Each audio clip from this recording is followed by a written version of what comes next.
How are we supposed to Let assign somebody to it.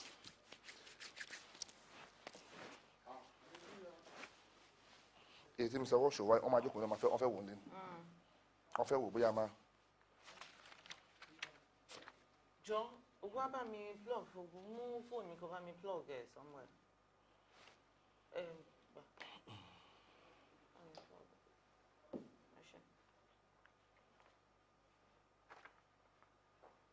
So, any anxiety as FG resumes work on Lagos Ibadan Expressway. We have NLC to meet Tinubu. That's on the 65-year retirement age. We have Sarah asks FG for details of 400 billion for subsidy saving. Yes. At least Sarah claims that's what they save in 1 month. Yes. Looking off issue, how do they spend it, or how do they plan spending it? Let them know there's echo. There's echo. Hello. We have to replay the It's from there. Turn it. Close it.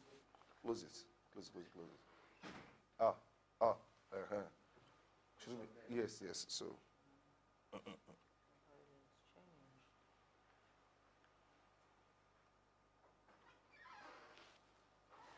Seven to low.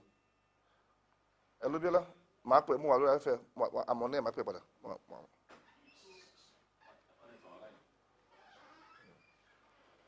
Quiet, please. Rolling. Yes. We can't see ourselves.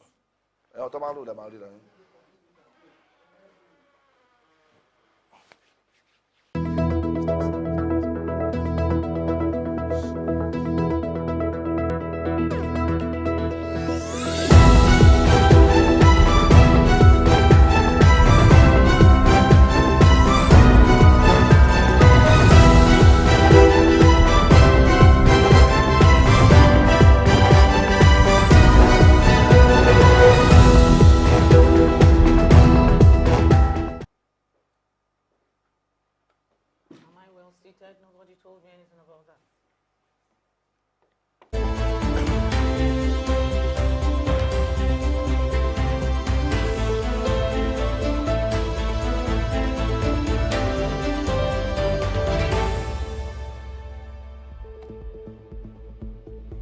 Thanks for joining us on this maiden edition of Early Exchange on Soup News, your #1 business, economy and developmental station, beaming live from Broad Street, the heartbeat of Lagos.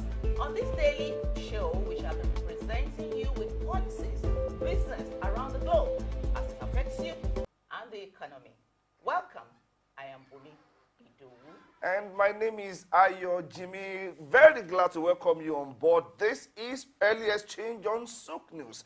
This is Broad Street. We're beaming live to you there from the center of business activity because we are here to ensure that your day starts productively. Don't go anywhere. This is Souk News, and we'll have a lot for you on this particular show. Bumi, it feels good to be here finally. I mean, to launch out finally after several months of preparing for this day. How do you feel exactly? I feel elated. We're doing it. We're starting it, and yes, no more stopping. No more stopping because every day in Africa, people wake up to exchange ideas. They exchange policies. They exchange finance. They exchange. They brainstorm. That's so right. The whole essence of the human life is about exchanging value, either in terms of service or in terms of cash payment or whatever. That's but right. there has to be a particular outfit that shapes conversation in the right direction. And Absolutely. that is what we do here. If it is business, if it is development, if it is economy, Souk News is here to do it. Don't go anywhere. We are still here. We'll just take a dive into some of the headlines in the dailies and do some analysis. But we're not alone here. We have with us also our in-house analyst, one of them anyway, one of the men that will be coming your way, Mr. Sam Orouje. How do you feel being here? You are the first. It's on record now. You made history. You are the first analyst on our show. So how do you feel about that? Nice to have you here. Thank you for having me. I'm excited. I'm elated to be here, and I think we are in for business, and we do justice across various sectors of the economy, and look at developmental issues more critically, and see how we can project our country, the region, and the globe at large. Oh, it's still on record also that Bumi Idowu is the first voice, the first hello to beam to you live from the studios of Sook News. I Bumi feel Idowu. good Oh, about I think that. you That's- deserve a plug for that, okay? It's Okay. okay because we are making history right now. So what do we have in the papers? Let's just do In the maybe papers, 2 or 3 or we have, thereabouts. we'll just be touching on a couple of A them. couple of them. Number one that strikes me, because this concerns the populace, Okay. Which is? the masses, that is the anxiety over FG's resumption of repairs on Lagos-Ibadan Expressway.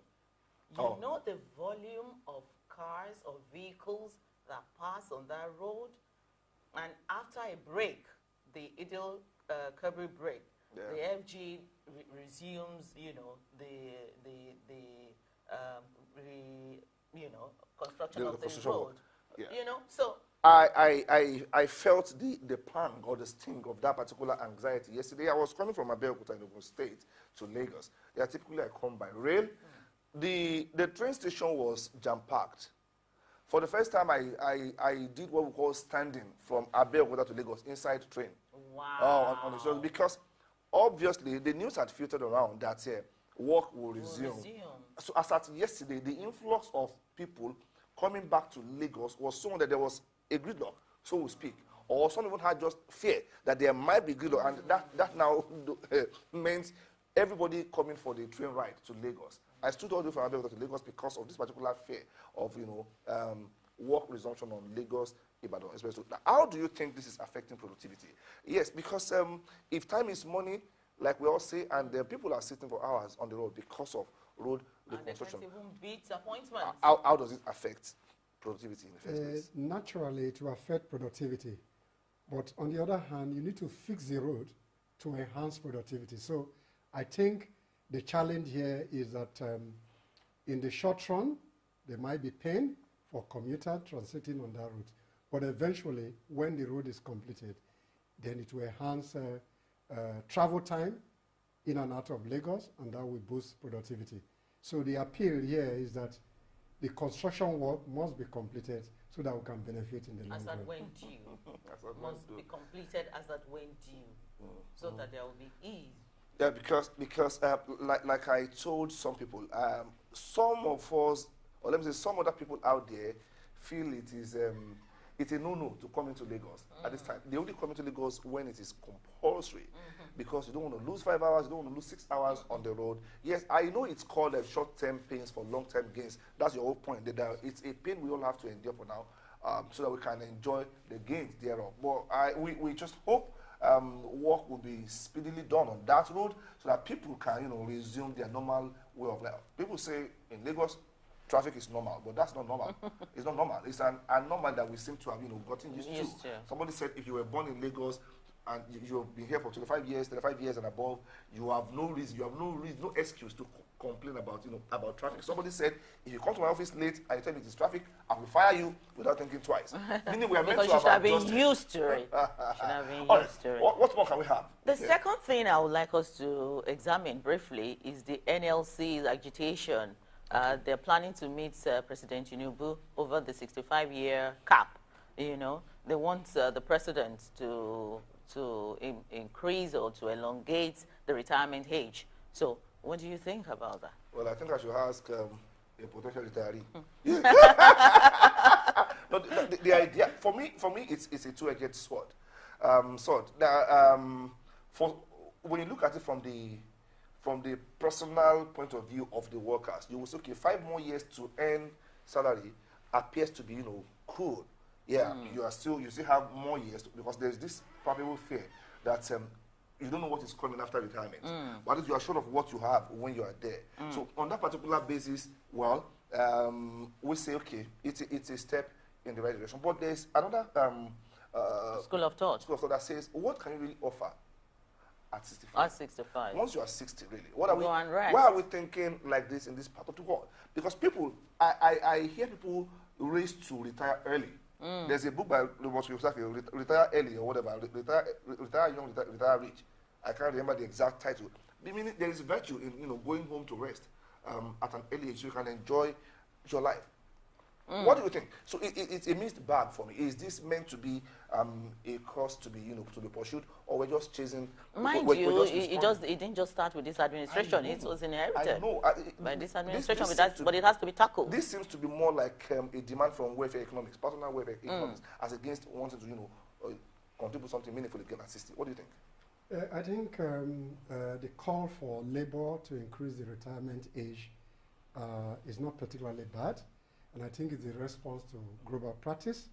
Recently in France, the retirement age was moved from 62 to 64. On the average, that's about 65.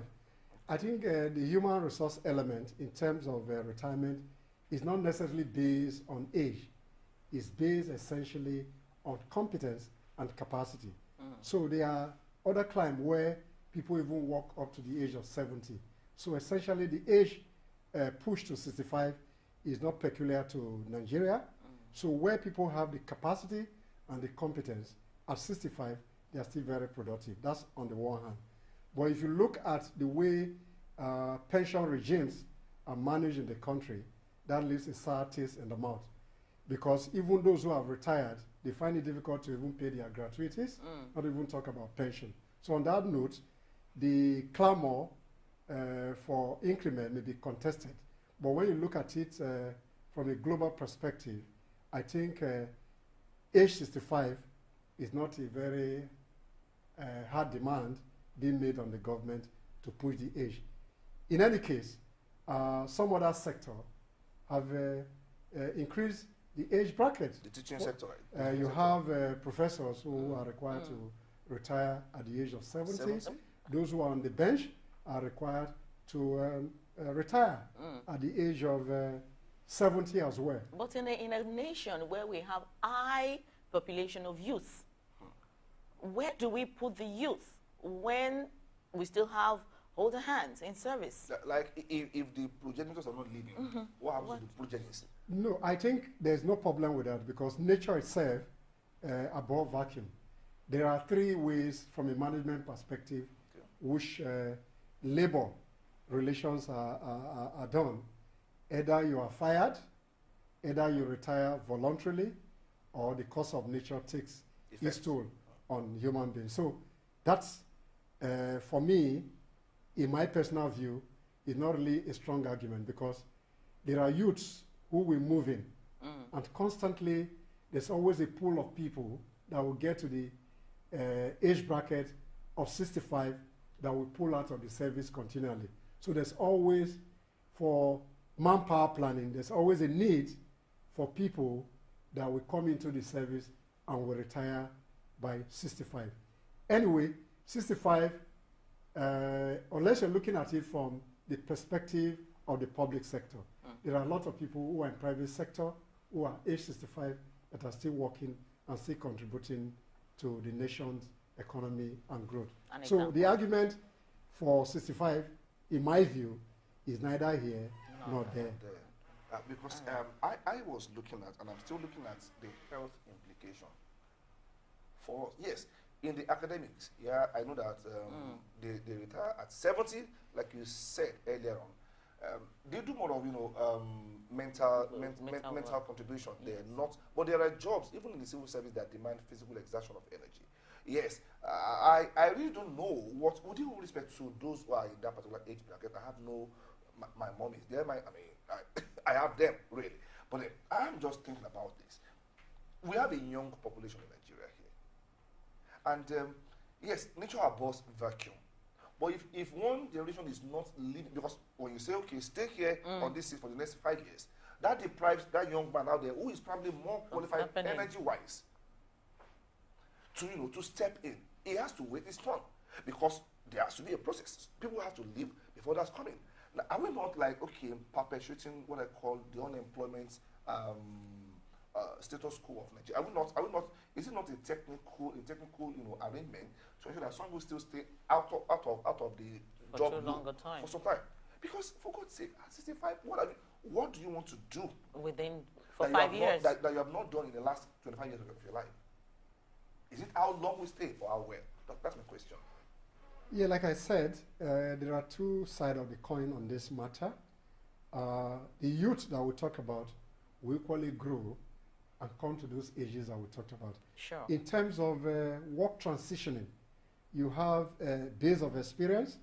There are people who need to mentor the youth to take over. So they are transitioning. For the purpose of argument or for the purpose of debate, yes, we have a growing youth population, but those youth populations are already employed into the service, and over a period of time, they will serve their term as well. But again, it's just a proposal.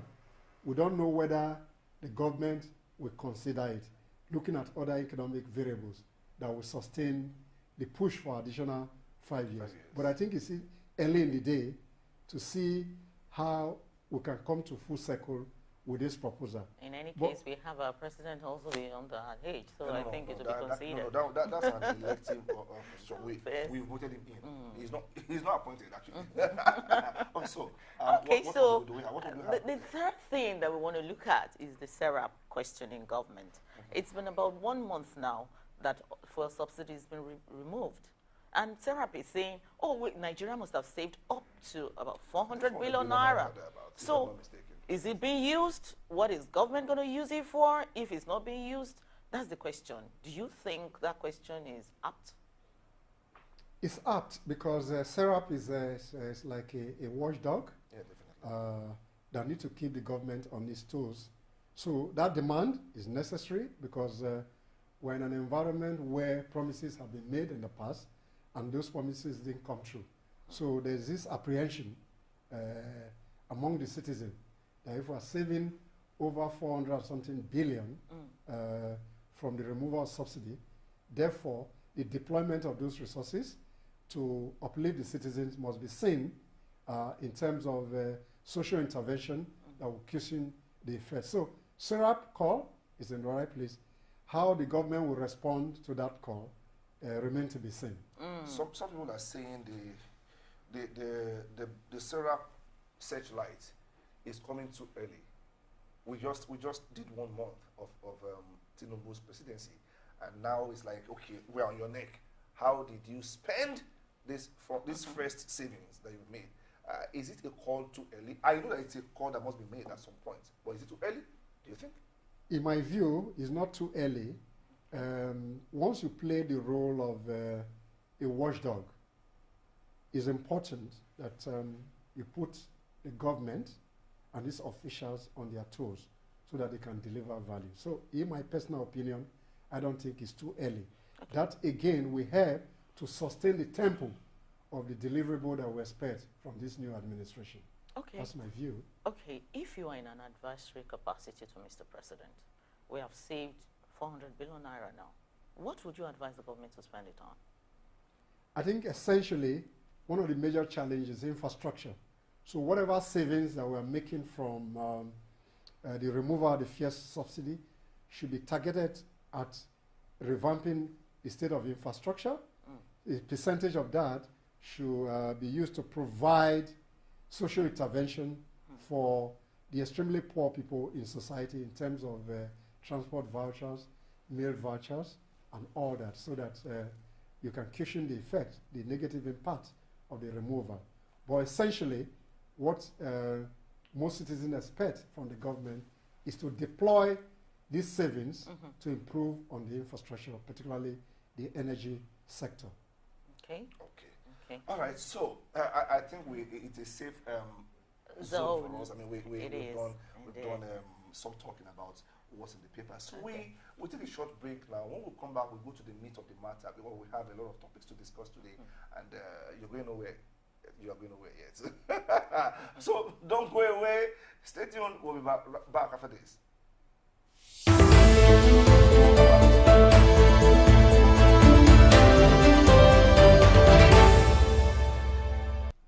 A woman that sells tomato in the market.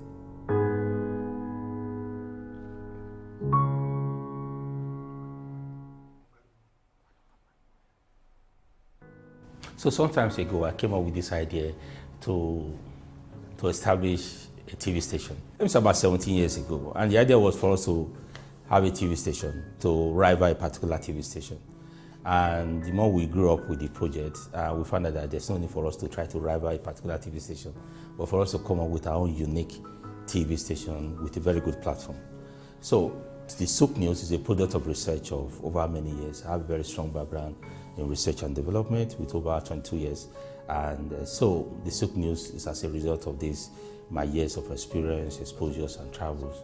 And that's why we have this TV news, the Souk News today.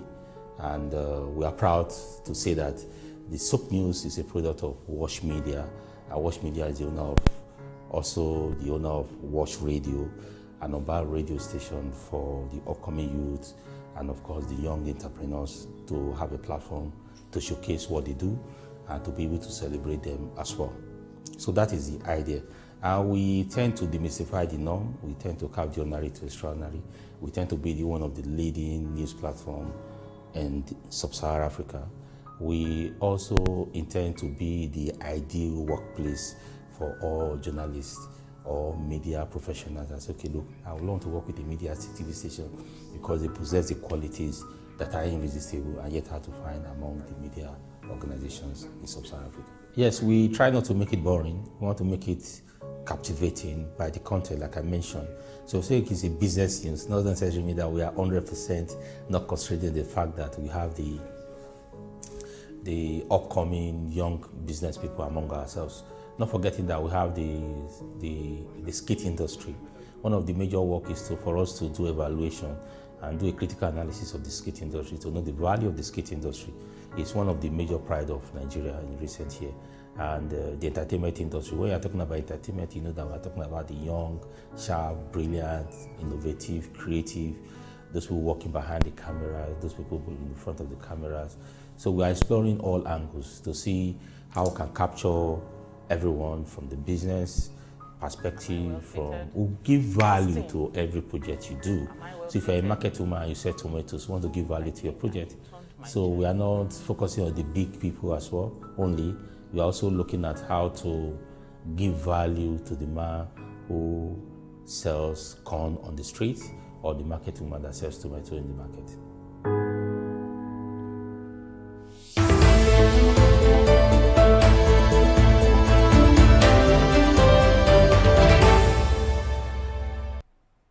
Thanks for staying tuned on Early Exchange on Souk News.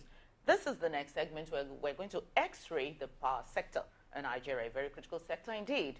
Now, in anticipation of a possible tariff hike in the sector, Souk News went to town to see reactions of people. So we're going to play you that, show you what people said about the proposed hike. Although the NARC hasn't gotten the nod of the government, but we're going to see what people are thinking before we now do a proper x-ray of the sector. Don't you go away.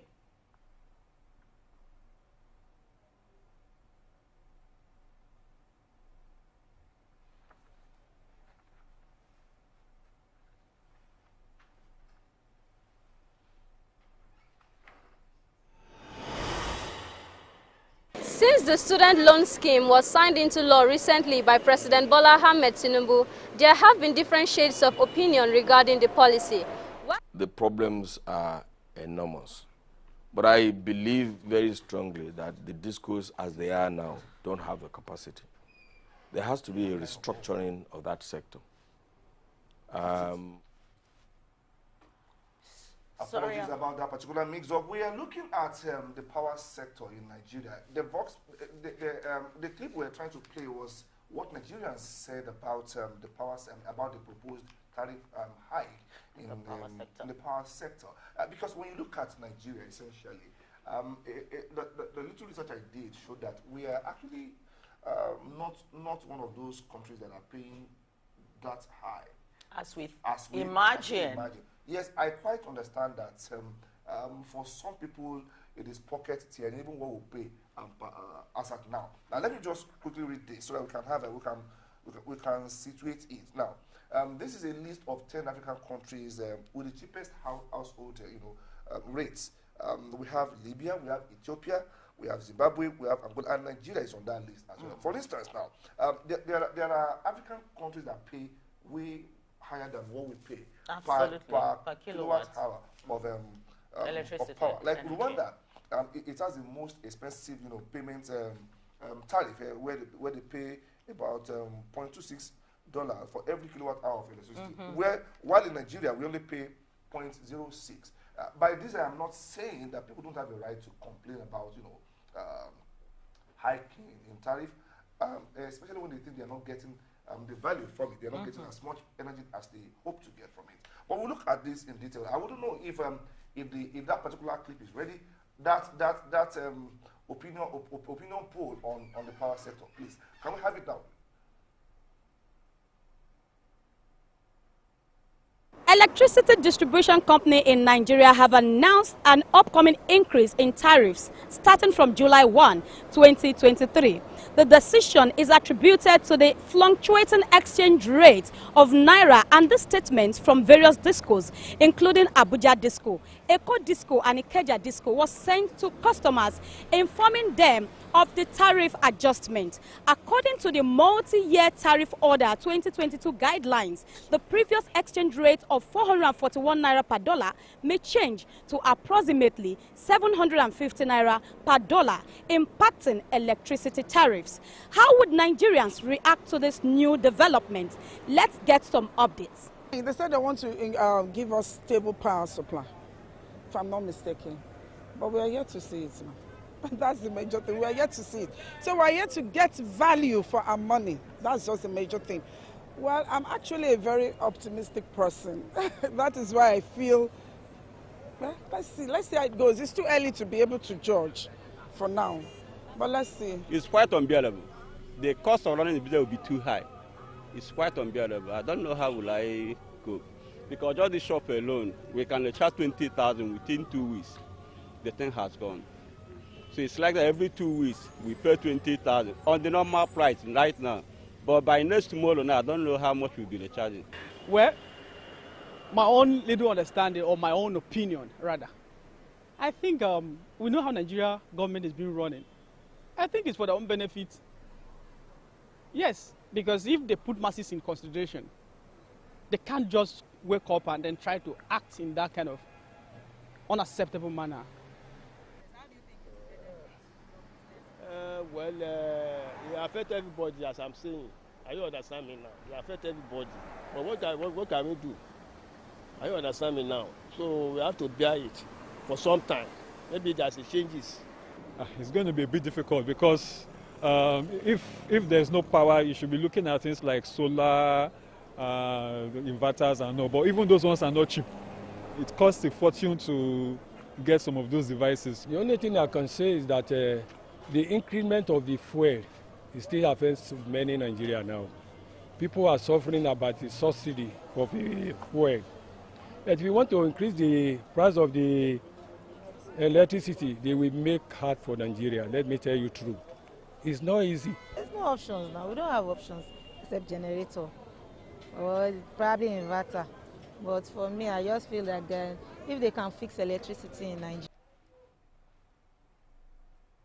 Welcome back. You're still watching Early Exchange on Souk News, beaming live from Lagos to everywhere in the world. Yes, before we went on that particular break where we had the Vox Pop, we were talking about the proposed tariff hike. We know that it is not yet in enforcement because NERC has not, given the go-ahead. But then let's look at the power sector in Nigeria. We know how important power is. Life is power. If it's not power, then what it is? Because life seems to be a synonym for power in that particular context. No business can run successfully without power, at least in modern times. Even the household cannot run effectively. But we know that beyond tariff hike, there are issues in the power sector in Nigeria. Several. Many Nigerians are saying, okay, let's look at the issue. Let's not, because if you are trying to treat an ailment in a particular plant and you are cutting the branches off, look at the root of the problem. That's right. I am sure that most people will not really be against tariff hike if the problems within that sector have been sorted out. So let us take a deep dive into the power sector. Sam, you're still here with us. We know that there are so many. We'll look at it in three ways. We look at the challenges, we look at the opportunities and maybe another leg of it. Let's look at the challenges in Nigeria's power sector. Top among them is infrastructure. Maybe infrastructure. What do you see here? What do you see here as the principal bottleneck we have? Talk about power infrastructure. We don't have enough really. There are so many villages that are not part of the national grid. And then if you are in Lagos or you are in Abeokuta, you are in Ibadan, you are in Joy Power, so many communities are in the dark as we speak. That's right. And they will say, okay, even if we are generating enough, which are not anyway, to even get it there is a problem.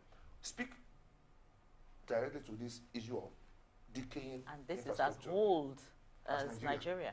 All right, thank you very much indeed. I think the issues with the power sector is the regulatory framework and the investment that has been made in that sector. One of the major challenge, in my view, is that the sector has been driven essentially by the federal government, which has led to epileptic power supply. So one of the great news in recent time is that that sector has been deregulated to a very large extent, in the sense that the exclusive list that the distribution and generation of power has been given out into the concurrent list. Therefore, states and other entrepreneurs will now invest in the power distribution network. To that extent, there will be improvement in the delivery of power to consumers in the long run. Nevertheless, so much investments were made during the Obasanjo regime, and there's this talk in town that so much money was invested into that sector. But in my personal view, Obasanjo regime equally invested so much in terms of building gas power stations across the country. But the challenge, how do we get those power into the national grid? That's the challenge. Going forward, we have the rural electrification project by the federal government that tend to take power into the rural communities. So the hike will be welcome if the distribution network has been fixed. If people have adequate power supply, they'll be willing to pay those tariffs. So the challenge now is that the power is not there, but you're trying to increase the tariff. So I don't see the logic. Okay, many people have argued, there have been occasions where statewide or nationwide there have been total blackouts. And many times they have said, oh, it's the infrastructure, they are obsolete, they need to be upgraded. But it seems the DISCOs don't have the financial muscle. So two things in one, dilapidating infrastructure or dilapidated infrastructure and lack of financial muscle. Can you speak to this too? Yes, but those DISCO who made the initial investment in those sectors will have done their due financial due diligence before buying into those sectors. But regrettably, we see here that government still grants some subventions to them to operate optimally.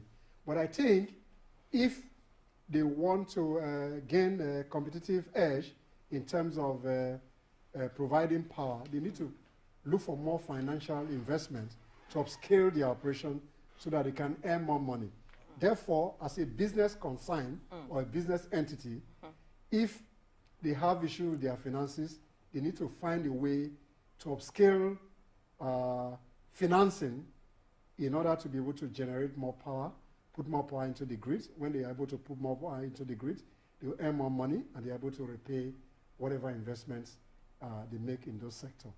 But like any other business, we have teething problem, and I'm sure in the long run, we'll solve some of these initial problems. Okay, part of the factors, affecting the success of DISCOs as business entities, so to speak, is the billing and metering system that we have in Nigeria. You and I know that not all houses are metered as we speak, and that leaves the masses at the mercy of the DISCOs, as the case may be, where you have what we call estimated billing. you see, you just pay a lump sum, whether you consume it or not. And it's a two-way thing, okay? Some are actually consuming more power than they are paying for, or that they're being charged for. They call it bypass. Yeah, because not even bypass. Okay. Even when you have a billing system and they bring it to you, it's not as if we are that digitized to know the exact amount of power you're consuming. They just bring 15,000 naira, 20K to your apartment because you don't have a meter. And I have people who will put on their AC, their air conditioners, from morning till night, just so to ensure that they spend, they consume that that justifiable amount of power, which itself is a problem because it means, and let's say it this way, every unit of power that gets to a particular disco will be accounted for by that disco, financially speaking, because they are buying from the GENCOs. So when they buy from the GENCOs and they dish it to, they supply to homes that are not properly metered or not metered at all, and I turn on my AC, fire all the gadgets here and there. After all, you're just bringing me 20K per month. Now, the shortfall in their own income, in the disco's income, will be passed to some other people because they still must declare profit at the end of the month. Speak to this inefficient billing and metering system. How do we go from here? It is one thing to increase tariff. It's another to have an efficient billing and metering system. Well, for me, I think these are operational issues from the discos. And if they want to justify their revenue streams, the first thing to do is actually do proper metering.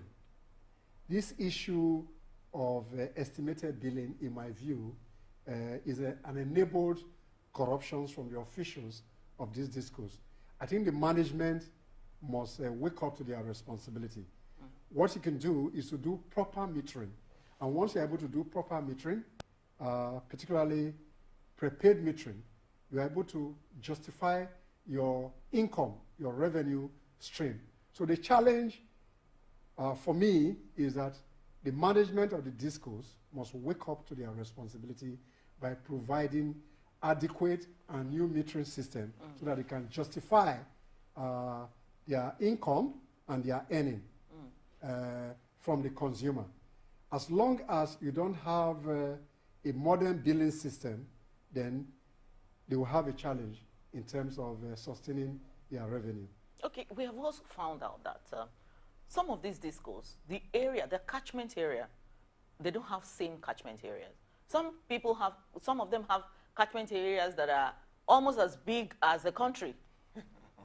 When we're talking about the likes of the small countries in Africa, and some have catchment areas that are just so little. Do you not think that it was time government invited more investors so that there will be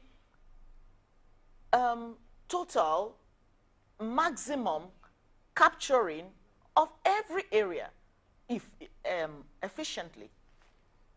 I think, in my view,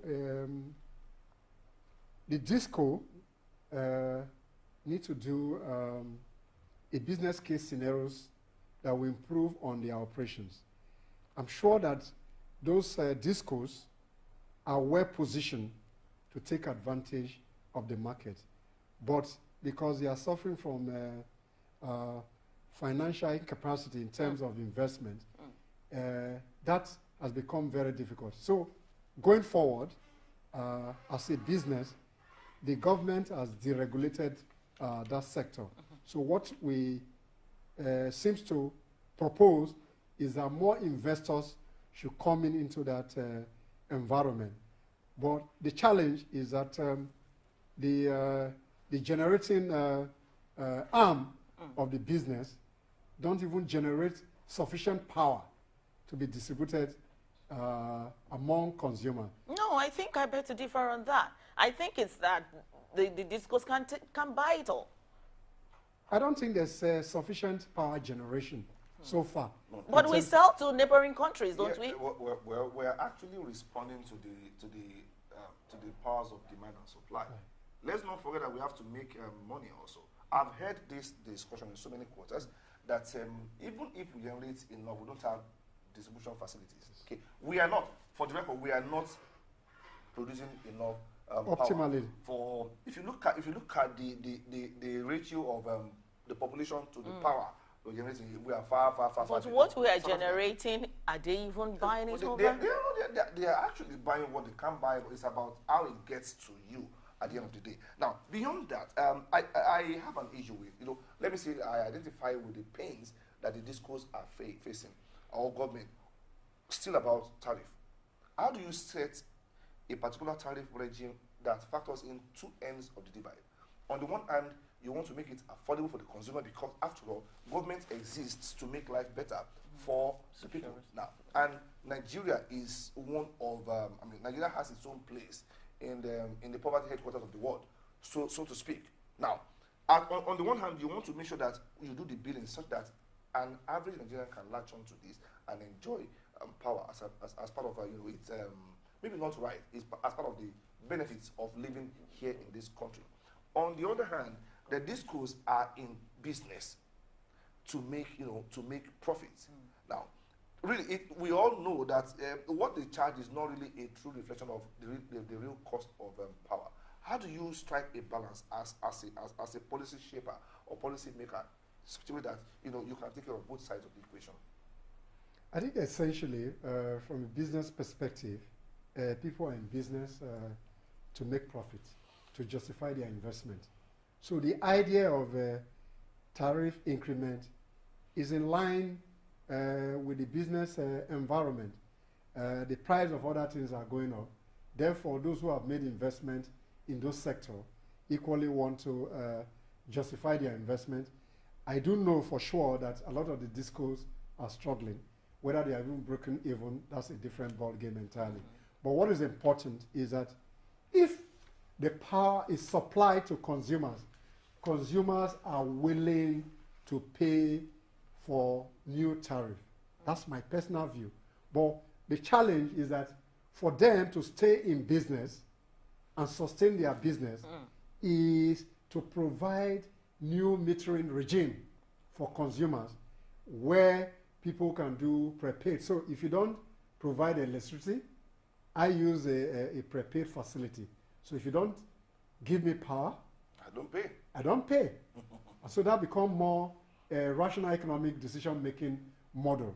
So the business should be encouraged to make adequate investment in the metering, and they can justify their tariff in terms of consumption. But anyway, there's a regulatory framework that regulates that sector.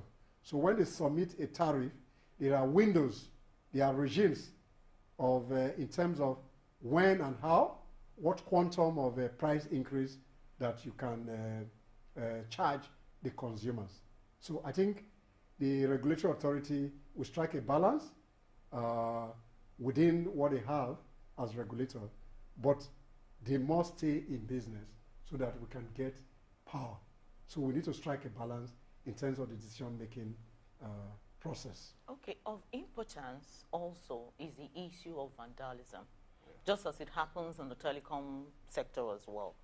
How do you think, because you see lots of vandalization all over Nigeria, how do you think going forward, should there not be policy statements backing up protection of critical national infrastructure in the country? What would you say to this? I think the government is already doing that. Most of the physical infrastructures are being protected by government, but social issues have led to high level of corruption. So the government itself must be responsible to its citizens by providing enabling environment for people to have jobs, so that the level of corruption in terms of vandalism and some other things that plague that sector can be reduced minimally. But again, the challenge here is that those who are running those assets must equally upskill their security regime in order to protect their own infrastructure in addition to what the government do. And I think once we have reasonable environment in terms of employment, some of those social issues of crime will be reduced minimally. Okay, let's let's speak to corruption and governance issues in the power sector. We know that, yes, the last regime promised to fight corruption, and I want to assume did its best to, to get it, to take care of it, but it's still here. And how do I mean in this particular sector? I've seen people that are meant to be watchdogs as power, energy theft, and so on and so forth, arrange with residents of communities on how to bypass the meter, even when you have prepaid. Yeah. Just basically because of these little 5,000 naira they will give them, and okay, they will teach you. Those who are creating the pencil are also giving us the erasers. Those who are giving us the don't steal power, they are still the ones giving the masses how to steal it, because I don't know anything about meter and how it works. But I've seen cases where people they don't want it. I'm on a different level entirely. That speaks to corruption. That's on the one side. The governance part of it. I know of several government agencies that are indebted to the power, to the discos. That's right. Millions, if not billions of naira. Absolutely. A particular, I wouldn't mention, a particular organ of government had to be disconnected from the grid by a daring regional officer. And they were, at first they thought, oh, no, it can't happen. But it happened. And that speaks to issues with governance. So when you now have the efficiency in governance in this particular context and corruption aiding it, where do we go from there? Is there any hope? I think there's hope. I think the issue is that before the sector was privatized, it was seen as a government business. So people were not paying their bills, as it were. But as a private entity or a private concern, there's a need to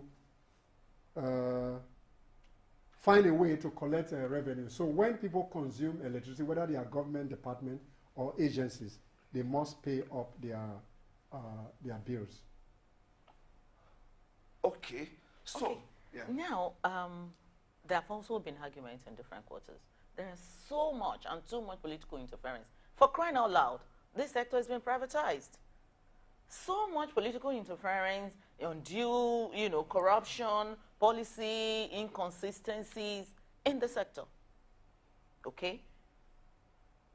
This threatens it threatens the certainty of the sector. And of course, it repulses investment and investors. Because when there are policy somersaults and undue interference from government, investors are watching. The world is watching. What advice would you give government on a sector that has been privatized? I think the government, in terms of the power sector, should remove their hand in terms of distribution. But they can make investment in terms of power generation, which the DISCO can benefit from. On the other hand,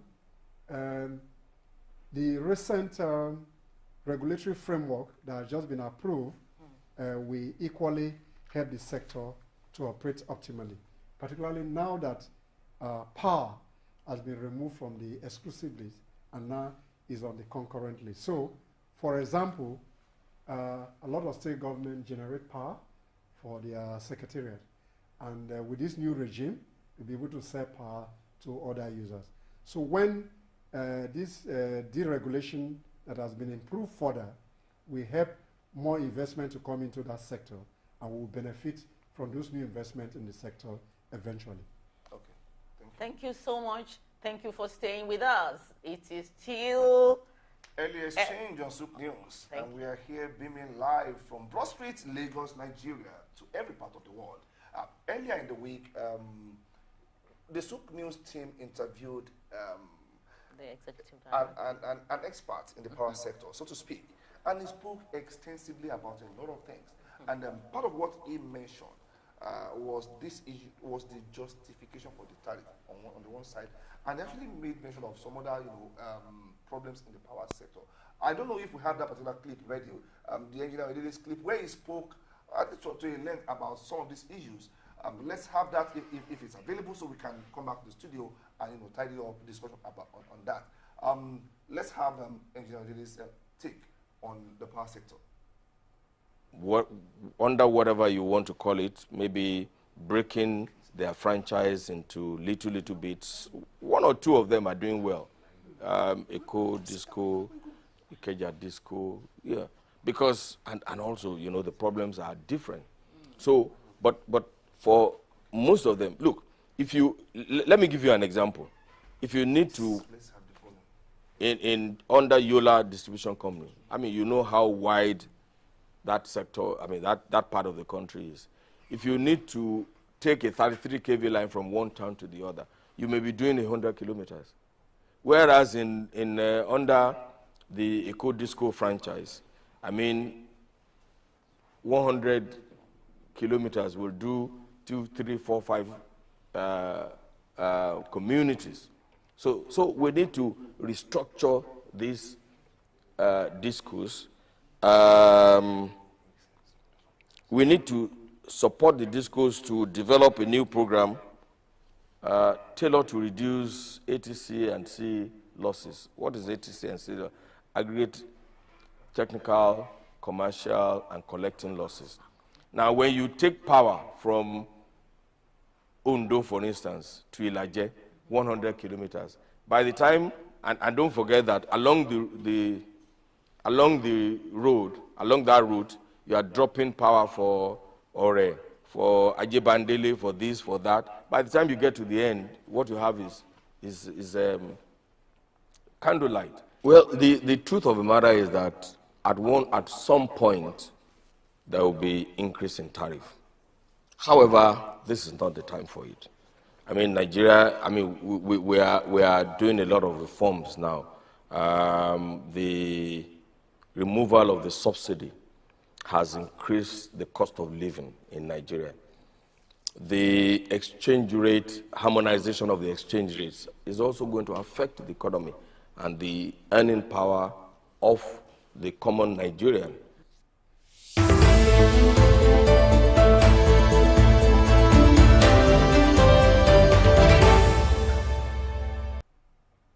You just heard it from the experts there.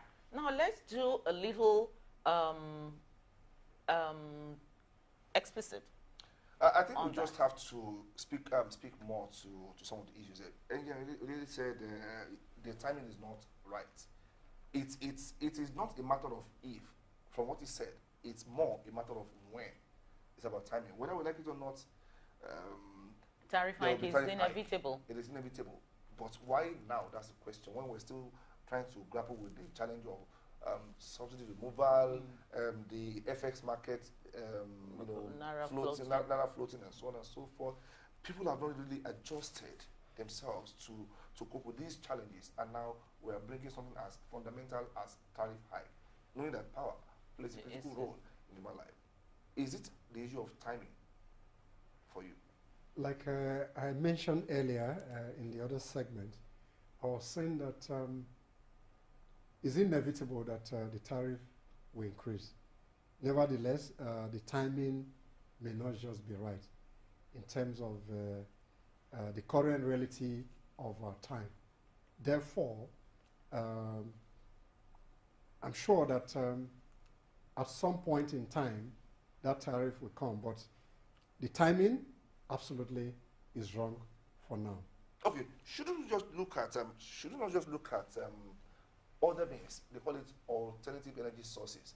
But there seems to be so much pressure on the present infrastructure with the price of gas going through the sky, into the heavens, and so on and so forth. And now we're talking about solar energy. We have a lot of. We are in the tropics, for instance, and Nigeria could be really, very hot. We all know that.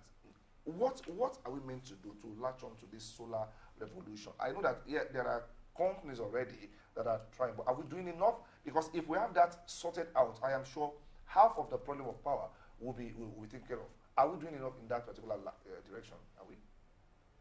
For now, we have not embraced alternative energy source. There are a few people here and there that are using solar to power their houses. But then we equally need massive investment in terms of alternative energy. Therefore, it's important that new investment must come into alternative energy source, particularly solar energy, which is cheap. Even coal as an alternative means of generating power must be exploited, particularly areas like Enugu, where you have a great reserve of coal.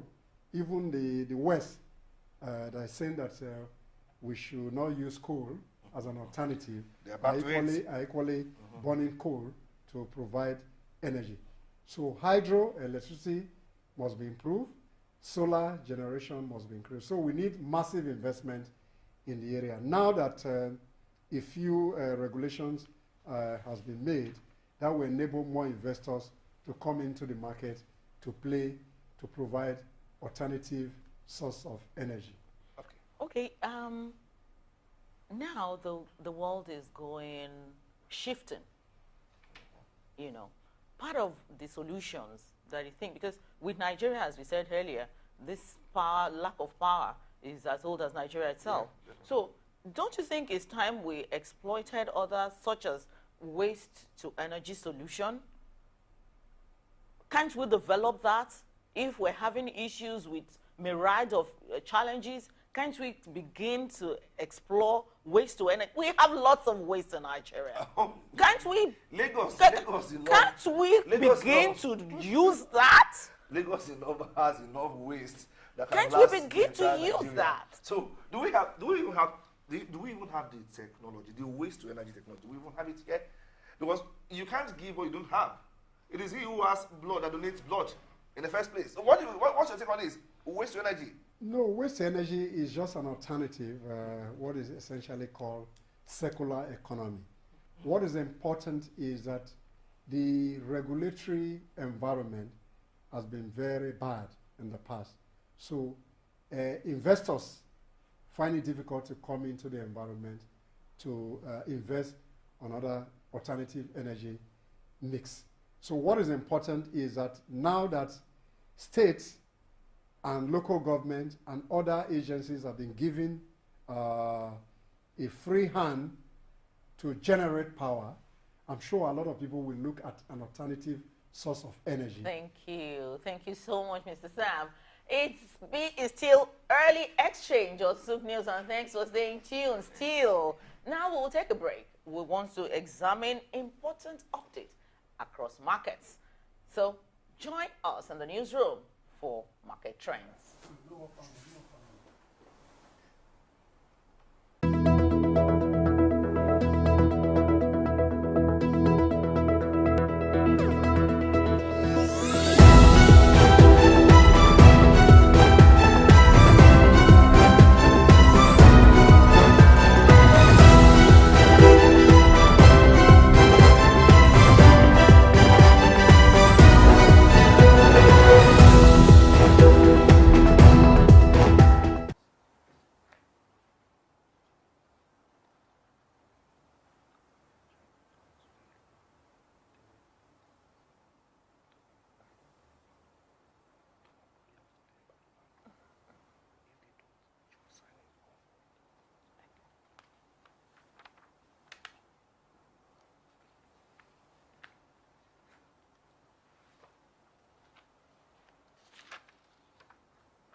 Hello there, thanks for joining me on Market Trend. I am Blessing Aichi. In the latest market updates, various regions around the world experienced positive momentum, indicating a favorable trend for investors. Now here are the highlights. Starting from the UK stock markets, the market had some ups and downs in the last trading session.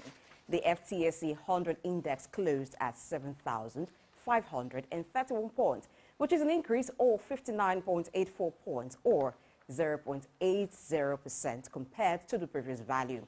This means, on average, the stock prices of the top companies have gone up. DAX stock market index closed at 16,147.90 points, showing an increase of 201.8.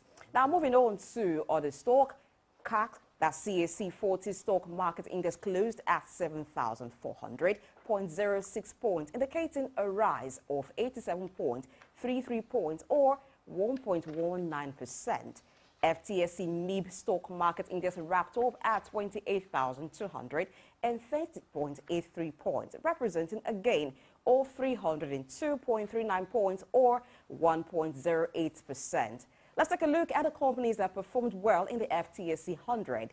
S4 Capital PLC stock price gained at 120 pence. A total of 2.63 million shares of this company were traded. The stock price increased by 9.40 pence, representing a change of 8.06%. Kion Group AG stock rose to 36.86 euros. A total of 627,610 shares were traded. The stock price increased by 2.34 euros, which translates to a change of 6.78%. For Edifical SA, the stock settled at 58.70 euros. A total of 385,380 shares were traded. The stock price increased by 3.55 euros, resulting in a change of 6.44%. Now let's talk about the markets across the pond in the United States. It was a pretty impressive day for the U.S. markets. As of the latest updates, the DJIA is currently valued at 34,122.42 points. And interestingly, this proves the index has experienced a positive change of 0.80% when compared to the previous trading day, June 29, 2023. Now, in more tangible terms, this amounts to an increase of 269.76 points, indicating a collective value of the companies represented in the DJIA has gone up, which can be considered a positive trend for investors. Also, for comp, it stood at 13,591.33 points. Here's an intriguing aspect. The trade index remained steady from the previous day trade. However, don't be deceived, because while the overall value hasn't changed significantly, there has been a minor downward shift. There are some notable performance in the markets. Renaultix PLC stock sells at $2.92, with shares around 32.56 million traded, thereby causing a $0.85 jump, which is a significant increase of 41.06%. Good news for Renaultix investors. CymaBay Therapeutics now cost $10.95 with a trade volume around 18.41 million shares, a substantial number. The stock has seen a remarkable increase of $3.11, which is a rise of 39.67%. That's quite a leap in value and could be profitable for CymaBay Therapeutics investors. Taking a shift now to the Asian markets, we have some interesting developments there as well. The Asia Dow Index USD showed a positive movement throughout the day, with Access ADAL group of stocks taking a value stand at 3,553.63 points, experiencing a rise of 27.3 points, which translates to an increase of 0.78%. JP Nikkei, which reflects the performance of the Japanese stock market presently, is valued at 33,569.79 points. It has seen a positive change of 380.75 points, indicating an increase of 1.15%. These updates provide insights into the performance of various Asian indices, including the Asia Dow Index, Nikkei 225 Hang Seng, Shanghai Composite, S&P BSE Sensex, FTSE Straits Times, and S&P ASX 200. Overall, when we look at the global markets, there seems to be an optimistic outlook with widespread growth across different regions. It's certainly an encouraging sign for investors who are seeking favorable opportunities in these markets as they look forward to positive market conditions. Coming out to African stock reports, in a significant development on Friday, June 30, 2023, the Tanzania stock market concluded its trading session with an impressive performance. The all-share index soared to 1,800.04, showcasing a decline from the previous trading day. Investors engaged in 78 deals, trading a substantial volume of 179,999 shares. The total value of these trades amounted to a remarkable 210.39 million Tanzania shillings, reflecting the growing confidence in the markets. The Zimbabwe stock market witnessed impressive figures across board. The All-Share Index soared to an impressive 171,888.96, demonstrating the market's bullish trend and investor enthusiasm. Market participants actively traded a substantial volume of 957,869 shares, which translated into a significant value of 1.3 billion Zimbabwean dollars. This noteworthy performance underscores the resilience and potential of the Zimbabwe stock market. In an exciting development, the Malawian market closed its trading session in a positive note. The All-Share Index reached an impressive level of 108,656.97 points, signifying the market's growth and resilience. Market participants actively engaged in trading, resulting in a noteworthy volume of 2.9 million shares. The trades amounted to a total value of 330 million Malawian kwacha, indicating the market's potential for investors seeking promising opportunities. And now to Nigeria, let's take a closer look at stock market report from the Nigerian Stock Exchange and analyze the key highlights. At the end of trading sessions on Friday, June 30, 2023, the Nigeria stock market recorded a total of 60,968 shares traded in 10,580 deals, resulting in a market value of over 15 billion naira. Compared to the previous trading day, this represents a 31% improvement in volume and a 20% decrease in turnover. However, there was a 12% improvement in the number of deals, indicating an active trading environment. The current market capitalization of the Nigerian Stock Exchange stands at 33.2 trillion naira. Among the 125 equities listed on the Nigerian stock market that were involved in trading, 57 experienced gains in value, while 20 suffered losses. The top gainers of the day was PZ Cuisine Nigeria, with a 10% increase in share price, closing at 22 naira per share.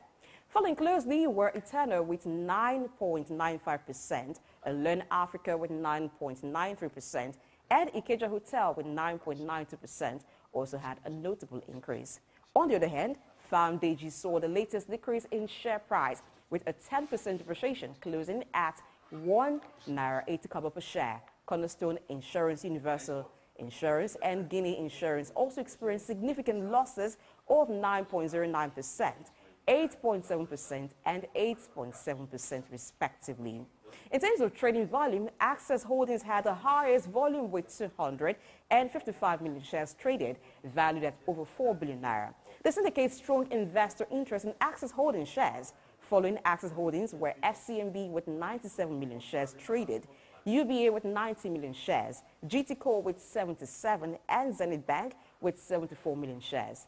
Overall, today's trading session on the Nigerian markets showcased mixed results with a decrease in volume and turnover compared to the previous day. However, the increased number of deals suggests active participation in the markets. The performance of individual stocks varied, with some experiencing gains and others facing losses. It will be interesting to see how the trends develop in the coming days and how they impact the overall markets.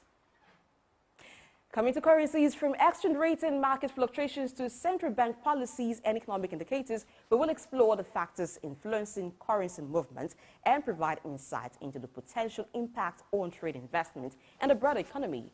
Whether you're a seasoned investor, a business owner, or simply curious about the world of currencies, join us as we delve into the fascinating world of foreign exchange. Now, according to data obtained from the MBQ Security Exchange, the official forex trading portal as of Friday, June 30, 2023, the exchange rate for the opening 758 naira 56 to the dollar, and closing rate was 769 naira 25 kobo to the dollar, which shows the naira weakened slightly again in a consecutive row.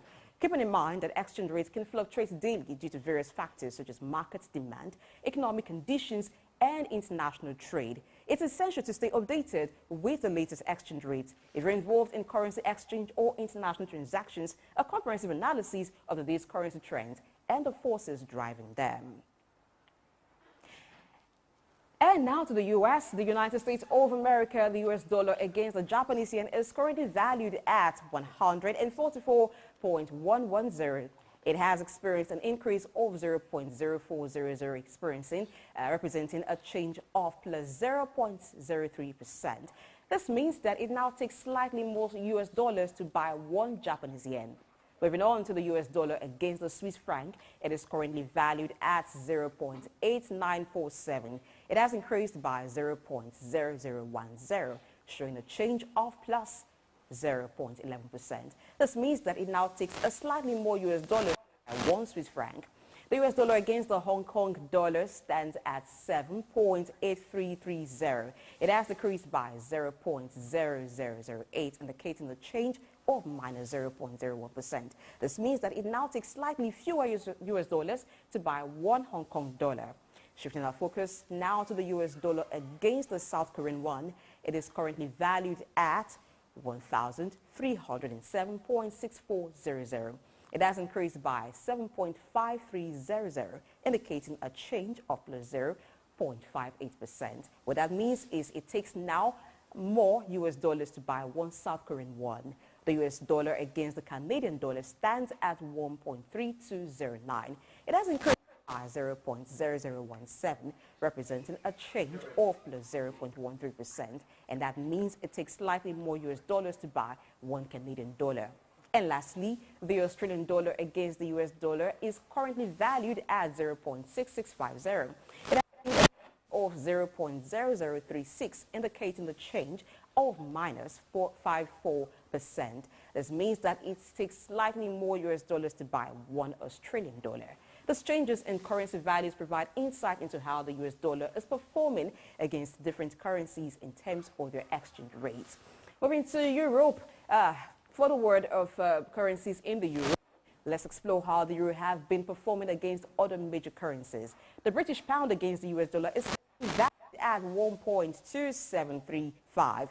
It has experienced a decrease of 0.0014, a change of minus 11%. This means that it takes a slightly fewer US dollars to buy 1 British pound. The euro against the US dollar is currently valued at 1.0950. It has seen a small decrease of 0.0011, resulting in a change of minus 0.10%. That means it now takes slightly fewer US dollars to buy 1 euro. Moving on to the euro against the Japanese, 157.8000. It has decreased by 0.1200, indicating the change of minus 0.08%. This means that it takes fewer yen to buy 1 euro. Shifting focus to the euro against the British pound, it is currently valued at 0.8598. It has increased by 0.0001, indicating a change of plus 0.01%. This means that it takes slightly more British pounds to buy 1 euro. And then the euro against the Swiss franc is currently valued at 0.9798. It has increased by 0.0003, representing a change of 0.03%. That means it takes slightly to buy 1 euro. Overall, dynamic figures reflect positive changes across different markets and currencies, showcasing and potential opportunities for investors and global trade. It's always important to keep an eye on this fluctuation, as they can influence various aspects of the financial landscape. For more updates on exciting world of finance. And that's all for Market Trend today. Thank you for staying with me. I am Blessing AJ. Let's get back now to Bumi and Aya.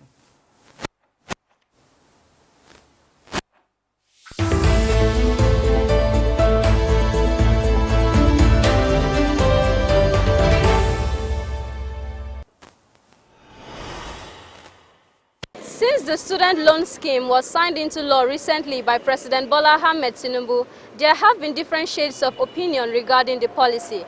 While this decision is being celebrated in some quarters, other Nigerians are of the opinion that the government should give grants to students instead. We are here on the streets of Lagos Island to gather the different views of Nigerians regarding the subject matter.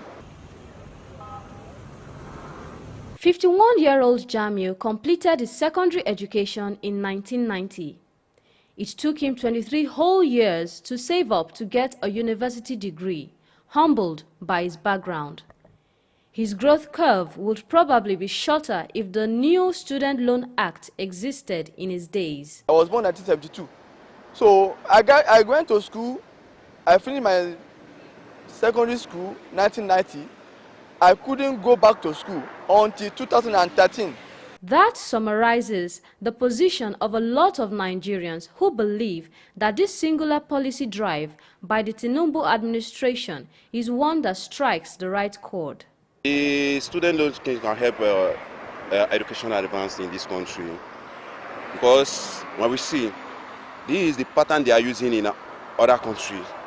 They can loan, they can give a student loan, and now they will be paying it after when they have job, when they're starting doing something that can provide something for them. This loan will be of an assistance to our students, to the less privileges, that their parents don't have enough for them to send them to school. By bringing this up from the federal government, more students will be willingly to forward their education. World, this is the best policy to apply for students, because some parents have no money, or their salary is very low. Minimum wage of 20,000-30,000 naira is nothing to write home about. However, that optimism is not shared across board, as some other Nigerians expressed reservations about the Student Loan Act, sensing there is more to it than meets the eye. In some quarters, the concern is not so much of the benefits of the scheme as it is about its workability. Many believe that the Nigerian state has not put a fail-safe system in place to guarantee repayment. If you can make it, you can borrow loan. But some of people, they will borrow the loan, they will not pay. They will say it's a government money. That is why some people don't use how to give our loan. The road from policy proclamation to policy execution is laced with a lot of challenges, as some experts argue. Will this be a smooth ride? Only time will tell. Seun Ajayi, Sook News.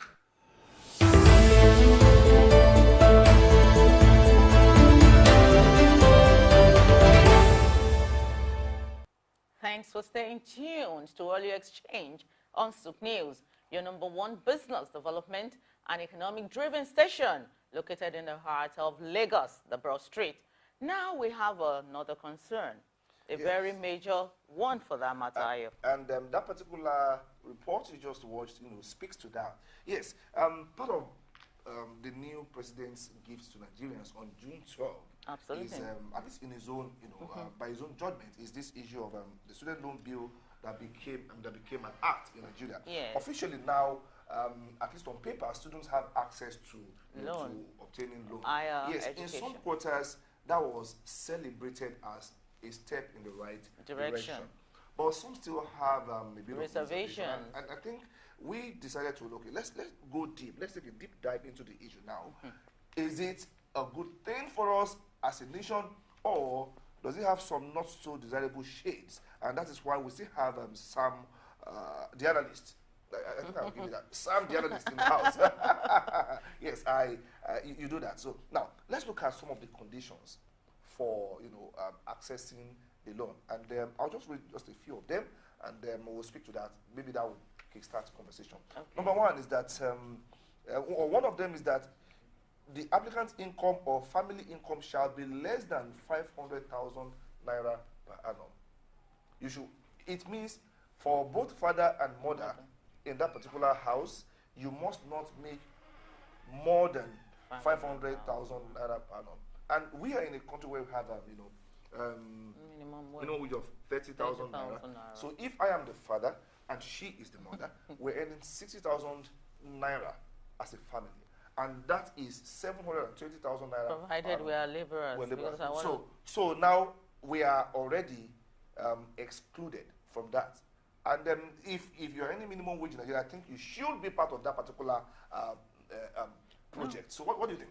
It's that their income shouldn't be above 500,000 naira. Yes. I am saying, realistically speaking, if you have families whose parents, where the parents are actually civil servants, by default, their gross income has gone beyond 500,000 naira. What's your take on this? Thank you very much indeed for having me. The issue of student loan is a a welcome development, but the modalities to actualizing the disbursement of the loan leave much to be desired. Nevertheless, 500,000 per annum that you just mentioned as a minimum threshold for those who can access the loan has already excluded a lot of people to access that loan. Again, that needs to be looked at, particularly for policy makers. In addition to that, other conditions precedent will be reviewed so that the loan scheme will be sustainable. Okay, part of the criteria is also that a student can be disqualified if they themselves or their parents have defaulted in any loan in the past, you know, or be convicted of drug-related offenses or felony. How does all this, how do they affect access? The primary reason why this bill was assented to was to enable and give access to higher education. Already, with this, don't you think that's a blockage? Okay, if I may pick it from you, that particular condition is a loaded paragraph. But the first one that I actually want you to speak to, create my indulgence, please, is why should my father's defaulting in the past be a limiting factor for me to enjoy today's loan? I think the finger that sins should be cut. Because it's saying that if any of my parents have defaulted any loan in the past, it is immaterial even if they settle it eventually. But if there is a record to the fact that they have defaulted, then I have forfeited that. Is it not a case of, you know, taking vengeance on me using my father's or my mother's, you know, sin? That's the first thing I want to speak to. Yeah, I think the framer of that regulation have something in mind. Okay. What it speaks to is that for you to be able to access loan, when they carry out what you call due diligence, for you to access loan, it shows that your parents do not have any encumbrances in terms of credit facility in the past, which again shows that there's no high level of integrity from that background. Therefore, is intended to put control mechanism in place to checkmate those ab initio who want to access the loan and do not want to pay back. So I think it's in order for the framer of that line. So what happens if my parents have actually cleared their debts in the past? Yeah, things happen. People lose their jobs and they're unable to pay back debts. As at when due, but they eventually did. They pay. So if the record shows that my parents are no longer owing, but at a particular point in time, they did owe a particular bank, what happens? No, I think people are getting it wrong. That line is speaking to the fact that if you default in terms of credit facility, it doesn't mean that when those credit facility has been cleared, you will not access the loan. So let's get that very right. The point here is that you have a credit bureau system that will do a due diligence on your past credit rating. Once your ratings are in good standing, therefore, you have access to those loans. I think we're just taking it out of context. So therefore, if you have a loan, you have rescheduled your loan, and your credit history is positive, you can access the loan. But this is speaking to those who are perpetual debtors who don't like paying for loan. In any case, you have the BVN that will help to regulate that sector. So before you go in for the loan, they will put your information into the system. Once you don't have any encumbrance in terms of your credit rating, then you're good to go. So it's just a control mechanism so that people don't abuse the loan. Okay, now the proposed or the intending applicants have been told that, okay, we're going to give you this loan if you fulfill all these criteria. Okay, but on condition that after 2 years of graduation of having served your country, you must start repaying this. And we know that these days, to even secure a job is an Herculean task. So how is government going to be able to implement that efficiently? I think in my view, if you put a policy in place and you're already targeting 2 years, maybe they did some research and they are informed by the data that they have, that is an expectation that by the time the loan scheme come on stream, when you graduate within 2 years, you're able to pay that loan. Maybe that is the expectation. But the challenge here is that, do people really have job within 2 years of graduation? That's it. These are the challenge that the people or the board responsible for the disbursement of loan, they have to take a second look at. Therefore, it's important going forward that the government may need to review some of these clauses that are inimical to the desirability of the loan scheme in the long run. Okay, let's talk about the speed of activation of this particular policy thrust. It's here as part of the conditions, or as part of the that the new act establishes the Nigerian Education Bank that will supervise the process, administer and monitor these loans. We don't have one yet, do we? And if we don't have a bank that would administer and supervise it now, how soon do we think this can start? Because Nigerians are eager. But they did say September, but the bank is not yet in place. And this is July already. Yeah, but you know these are government pronouncements. I'm sure that the bank that is envisaged may be in the works, and if they are promised that by September the bank should come on stream, I'm sure further announcements will be made to show that the banks will come on stream by September. So it's too early in the day. This is July. Maybe the government has concluded those processes. The next news item will be hearing when the bank opening is flagged up by government. Okay, before I go into the pro yes. Before I go into that, recently we saw that the U.S. court threw out President Biden's proposed clamor for debt cancellation still on student loan. That's over $400 billion all over America. In America, they have over 40 million student loan debtors. That's it. In dollars. In dollars. That, no. In numbers now. Yes. Over that. That's a sinner climb. That's a climb where you have data, and they still have that.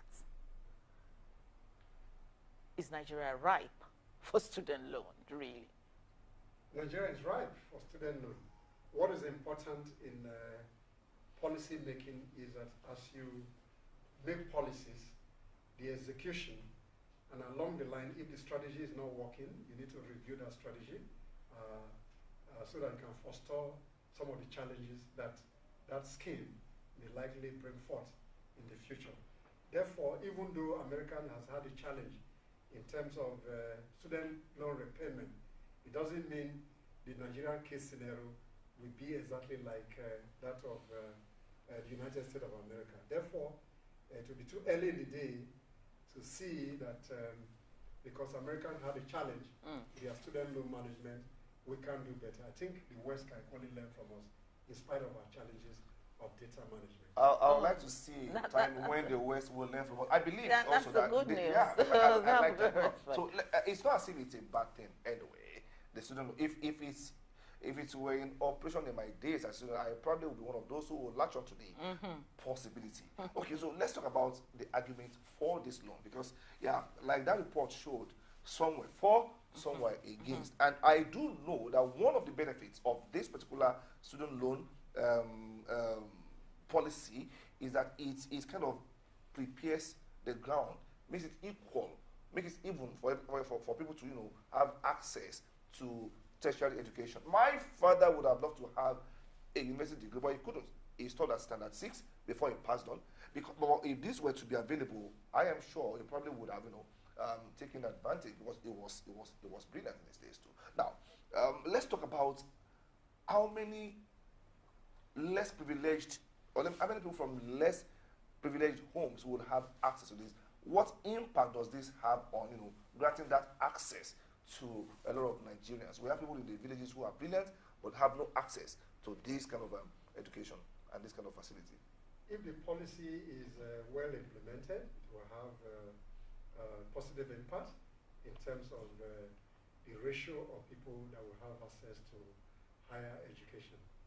Mind you, that whatever policy that is in place, you have a family regime that support one another. So there are few educated people in families that will assist people to launch into filling of those forms and have people to get through those processes so that they can access the loan. In the final analysis, I think the loan scheme will enable more people to have education. And the more education you have, the more better the society becomes, because education really liberates the mind. And when the mind is liberated, the society move on fast. So I think it's a welcome development in my personal view. In any policy regime, there are bound to be challenges. And challenges are things that you need to deal with as you progress. So as the challenges come, those who are the operators, who are the regulators, we anticipate those challenges and be able to respond to them. So by and large, I think it will benefit Nigerians in terms of the number of people that have access and who can fund their education. In any case, education is expensive. So you need government loan to be able to cater for a greater majority of the society for a greater common good. Okay, if I were to speak for the loan, I know that when I was in school, we had many students who were catering for themselves. Because we were paying 1,040 naira school fees back then. And they were catering for themselves, So they had to balance between working and schooling. And you found out that many of them came out well in flying colors. So for me, I think this is an opportunity for students to concentrate more. What do you think? I think so. Even within the university or the polytechnic environment, you have what you call work study. Yes. Even while you're schooling, is an opportunity for you to do an average of maybe 6 hours in a week. That provides some additional income. And where you get out, you're able to gainfully employed, the issue of repayment becomes an easy thing to deal with. So I think this will help a lot of students. Even in addition to that scheme, I think I've not read that out in totality. The issue of bursary for exceptionally brilliant students was equally be pursued, so that when they have bursaries, that equally help to reduce their exposure to the loans. So let's look at the impact of this on economic growth and development. We know that when people have access to education, yes, it feeds directly into our growth. But what quality of education? In some quarters, they're like, okay, the loan should be specified on what exactly it services. People are saying if it is not just enough for you to say, okay, I want to access the loan so that I can enjoy tertiary education. What are you going into? There are disciplines that are no longer relevant to the economy of the world as at now and of the future. I won't mention any, lest I face the backlash from some. But there are some courses. There are some direction you're not meant to go. You mean if the students qualify? Yes, even if you qualify by all these parameters, is there not meant to be some kind of guide on, okay, what education do you pursue? Well, tertiary education is not, it will be discriminatory. It will be discriminatory. But part of our problem so far is that, we are producing educated people who are not useful to the present economy of the world. To thrive in the workplace of today, you need certain skill sets, which the four walls of our school are sadly not taking care of. So people are saying that it is not just enough for you to say, okay, take money, go and study in the university. We should be able to guide you. I mean, we should be able to ascertain what are you studying with it.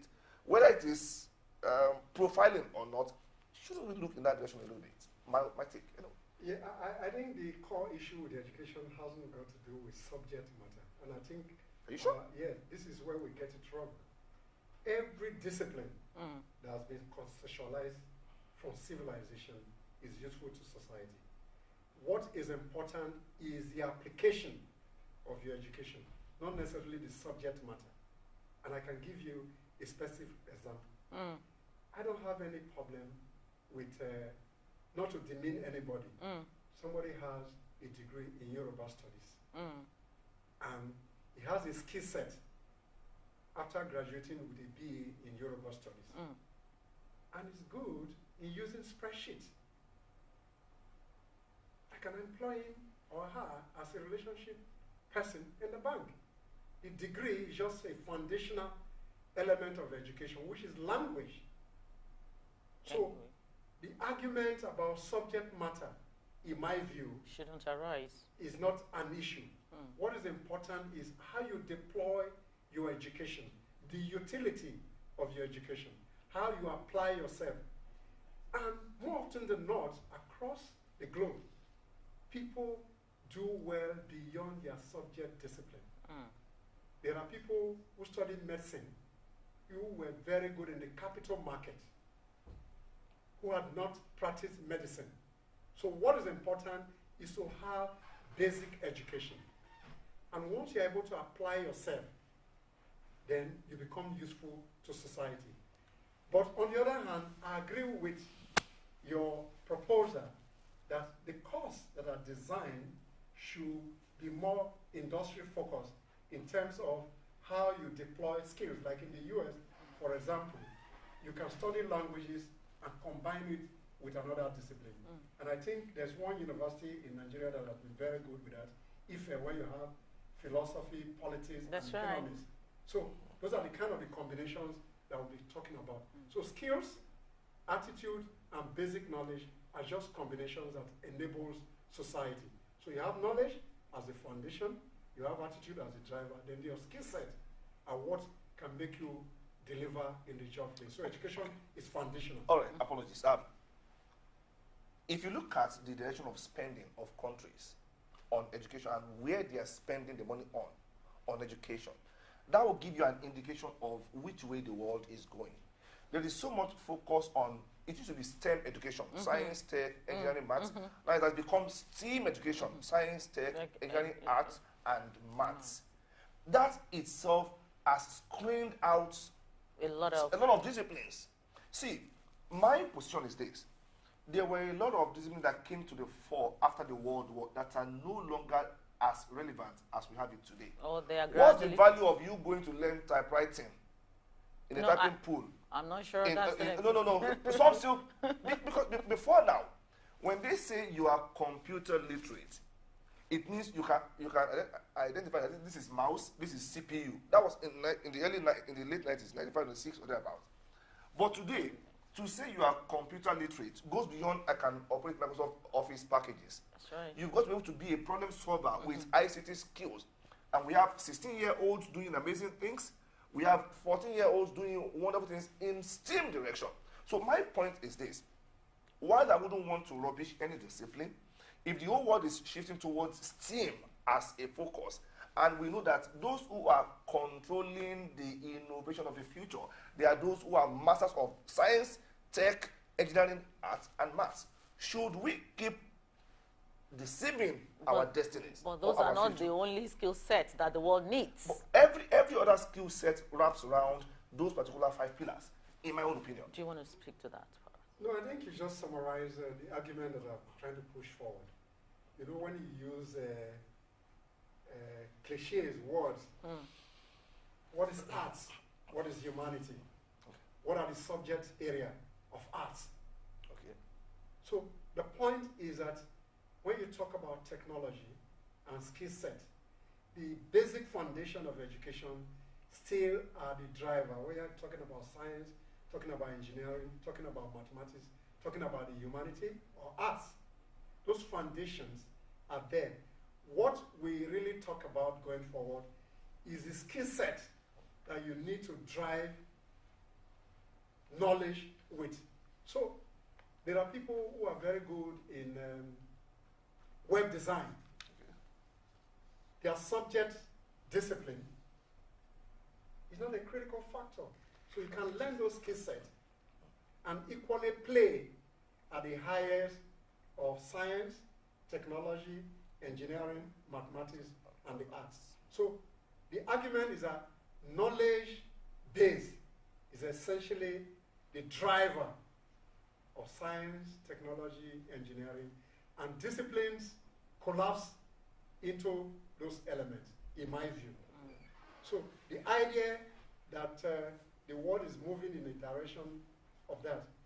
Even in the US, you see how 4 subject, 3 subject area at the undergraduate level, which you build upon at a later time. So let's focus on critical education. Okay, I quickly want to ask you this before we round off this segment. Okay, how do you think this will affect the history, credit history of any student that's able to have access to this loan? No, the point is that once you don't have any challenge in terms of your credit rating and your admissions within the tertiary institution, I'm sure they're going to be linked, your JAMB, your school admission. Once those things are right, then you're good to go. And I'm sure universities will equally set up loan desk that will administer the students that are coming to their universities. Absolutely. Okay, thank you very much. So, where do we go from here? The show is still Early Exchange on Sook News. And right now we go over to our newsroom where we have, we'll bring for you major happenings on social media. We call this social feeds. What has happened in the last 24 hours, what is trending, what is worth looking at. If you're ready, let's have it.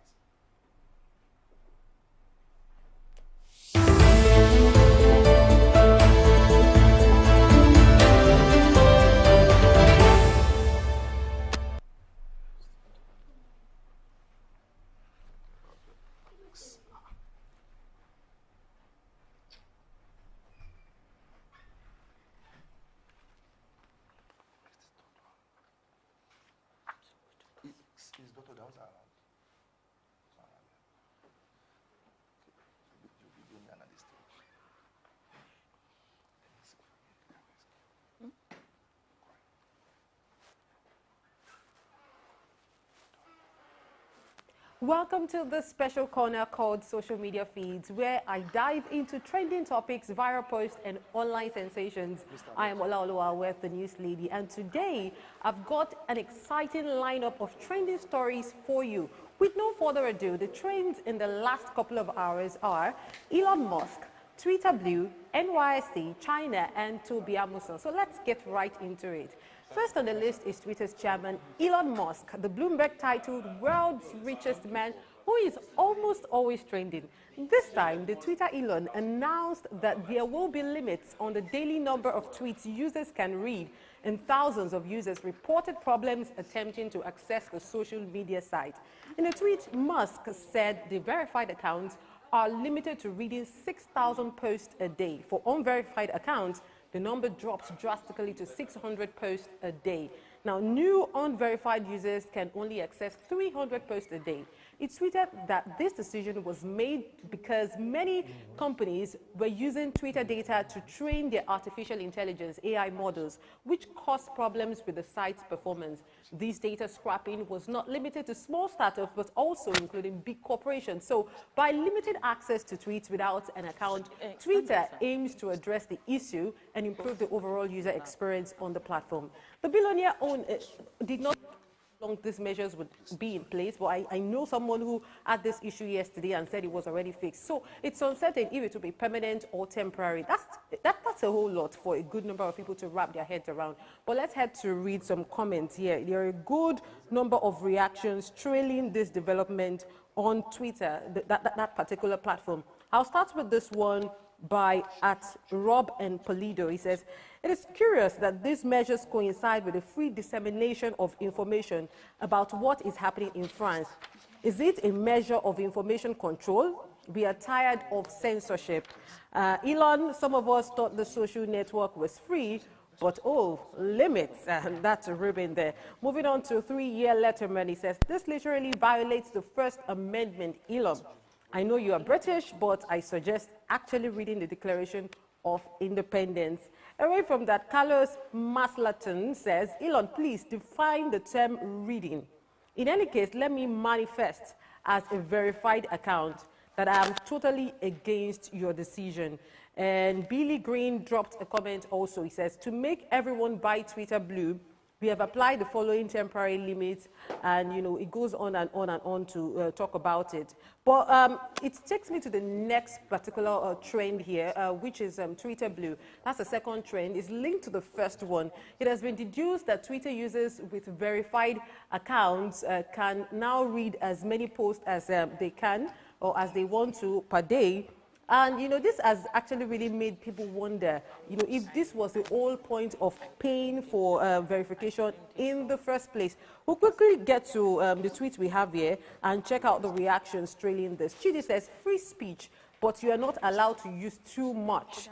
Now, Gombe says, there is too much cosmetic surgery being done to the blue bird. It has rendered it a bore, and the Twitter of old should have been left to flourish. Even if I'm limited to 20 tweets a day, I won't pay for Twitter Blue. That's according to Watson. Don't forget that this Twitter Blue, that's the verified, the verification on Twitter. You have to pay about $8 thereabout. I asked someone yesterday, you know, who used to be verified, but is no longer verified because he refused to, you know, pay for the verification. I asked him why. He said no.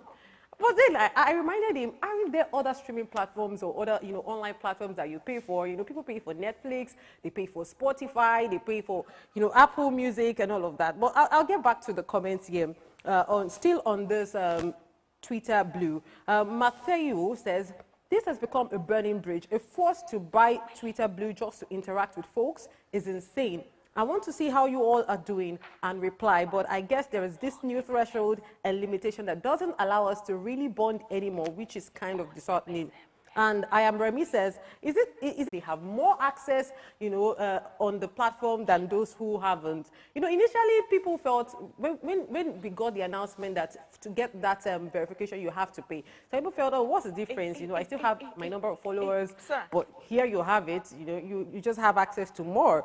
That is it there. But let's get to the next trend now. Let's get to the next trend, which is definitely going to blow your mind here. It is definitely about NYSC. That's the Nigeria Youth Service Corps.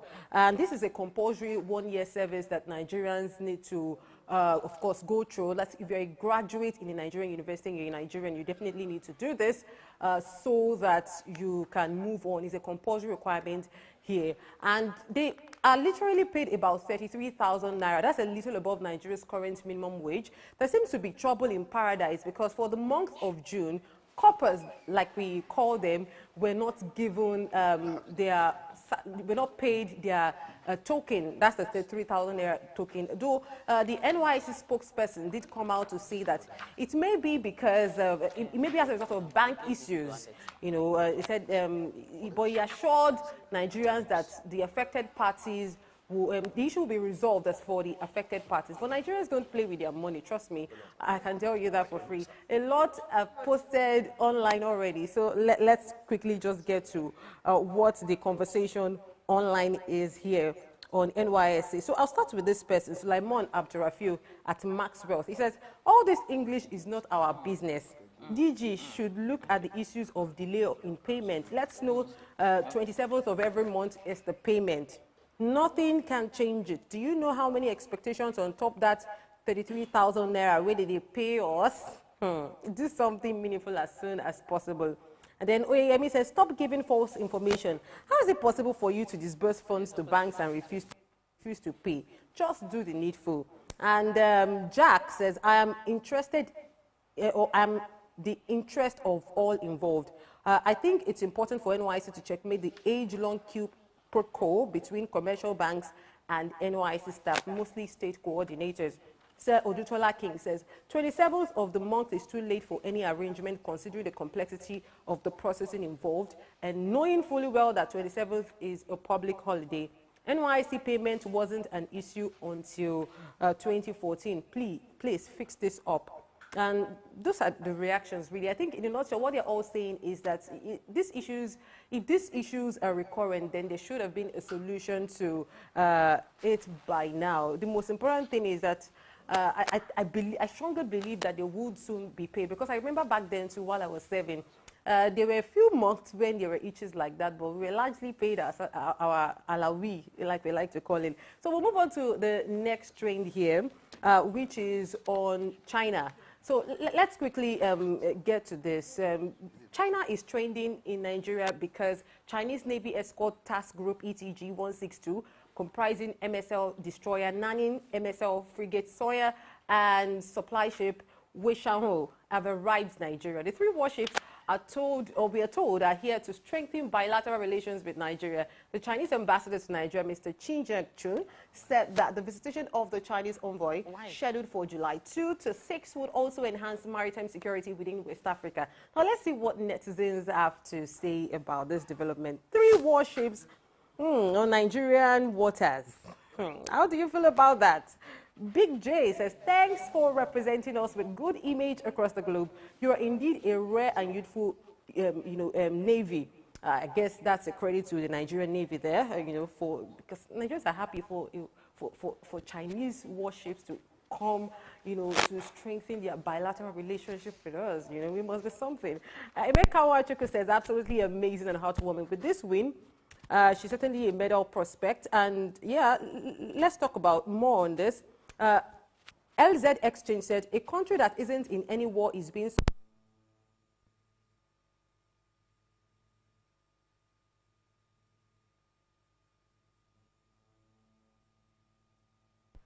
Your government is preparing. What about you?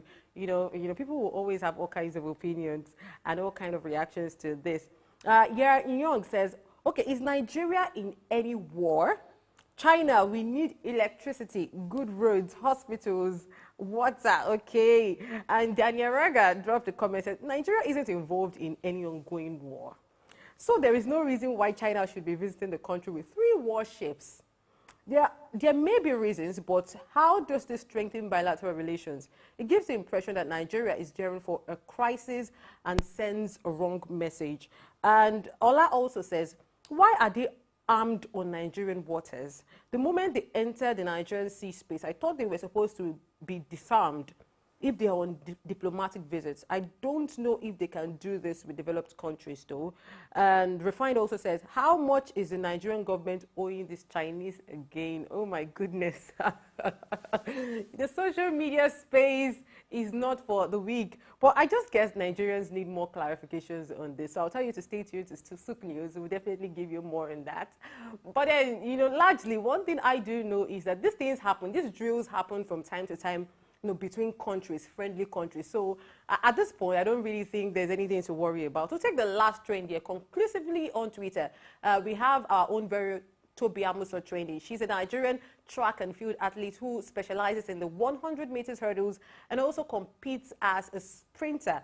She keeps making us proud, especially now that she claimed her first Diamond League win of the season in the women's 100 meters hurdles on Sunday night. Amuso won the race with the impressive time of 12.52 seconds, which was held at the Bohers Galen event at the Olympic Stadium in Stockholm. In 12.52 seconds, man, that's a lot. Let's quickly take 1 or 2 tweets on how Nigerians are reacting to this. Personally, I'm expecting a very positive feedback. We love sports. We love it when our fellow Nigerians do well. Then Emeka Wachuku says, absolutely amazing and heartwarming. With this win, she's certainly a medal prospect at the 2024 Paris Olympics. Hearty congratulations to you, Tobi Amuso. Akpo Ebireri says she still has medals in her. Awesome. And future First Lady, congratulations to her. Congratulations to our President Tinubu. Congratulations to Nigeria and Nigerians.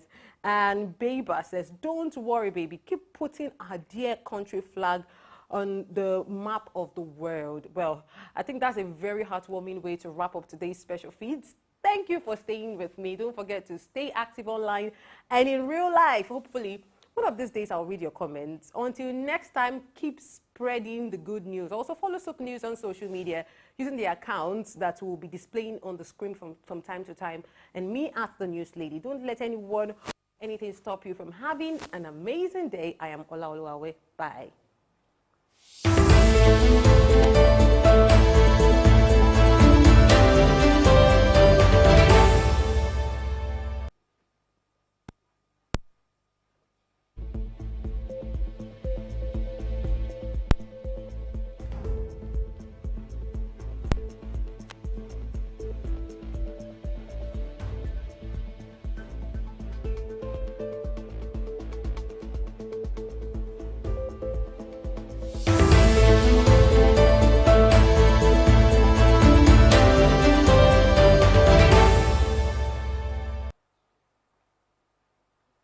Thanks for staying tuned to Early Exchange on Sook News. We're proud again. Toby Amuson, thank you for winning that diamond again for us this time.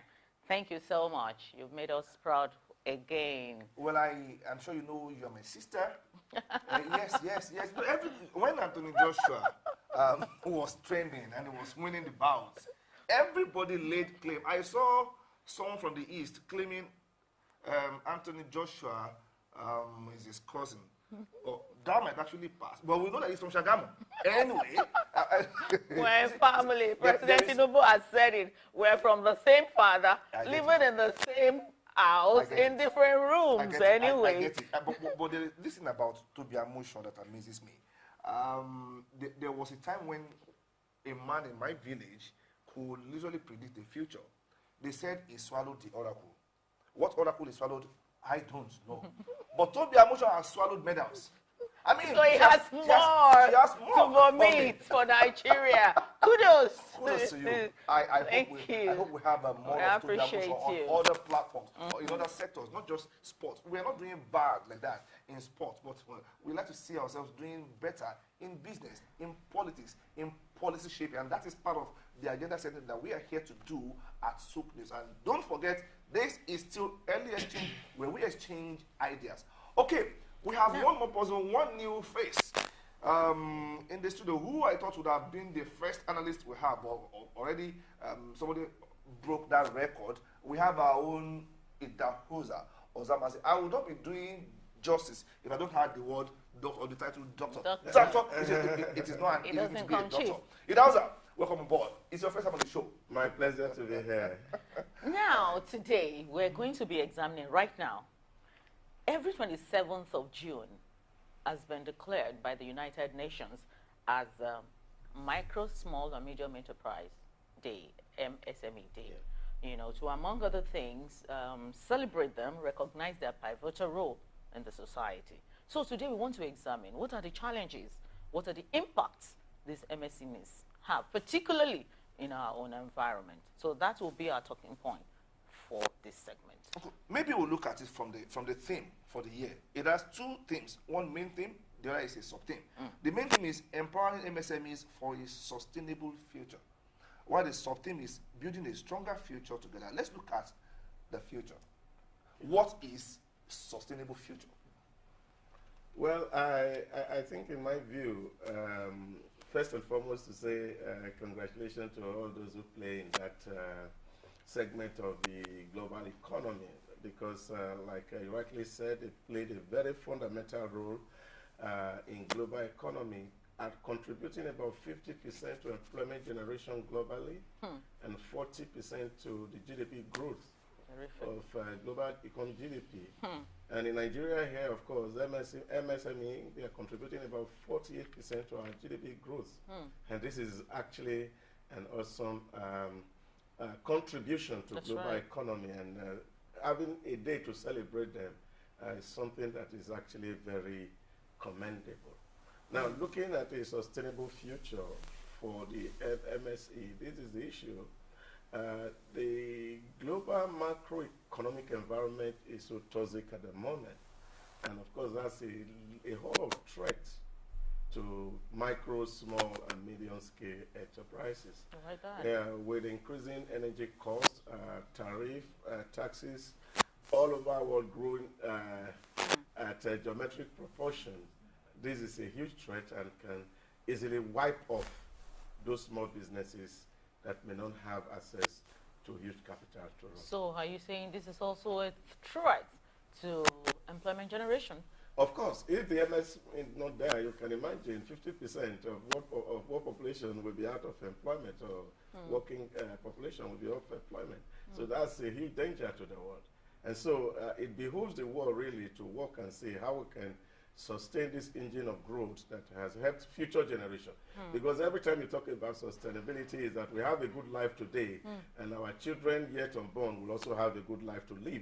And if we don't sustain this particular segment of society, then of course the future may be very bleak for those who are coming after us. Okay, my first take on this is, how do we define a small business? I don't want an academic definition this time around, because I know people who do millions of naira in turnover from the comfort of their room. That's right. Their only office is just their laptop and their data.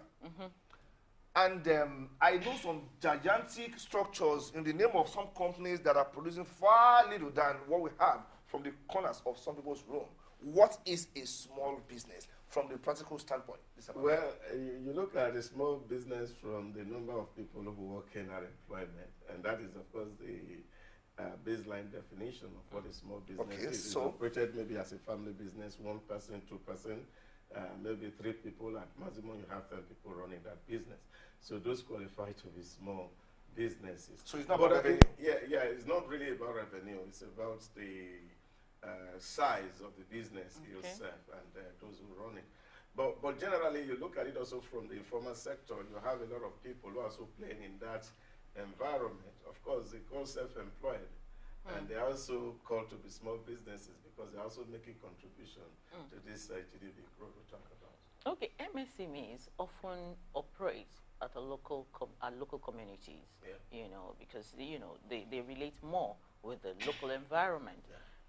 Is the future we're talking about for them, does it include then international operation?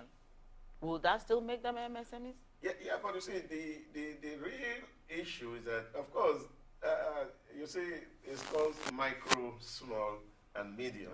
And a lot of them also are involved in, but internet has made it a global? Yeah, international business. Yeah, for service it's easy. But for production, internet cannot take your goods from Nigeria to China, for example. So they also are affected by the glitches in the supply chain, especially that have been occasioned by the COVID-19 pandemic. We've not actually been able to clear that off, which has actually increased the cost of logistics of carrying goods from one point to another, making prices to be overboard what an average household income can afford.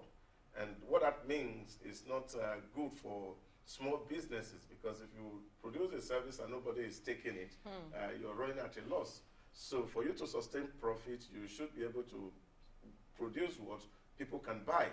And then, of course, you can go back into production. So these are the real issues that are facing small and medium-scale enterprises globally. Okay, one of the strengths of playing small, or one of the strengths of having and being part of the MSME ecosystem is nimbleness.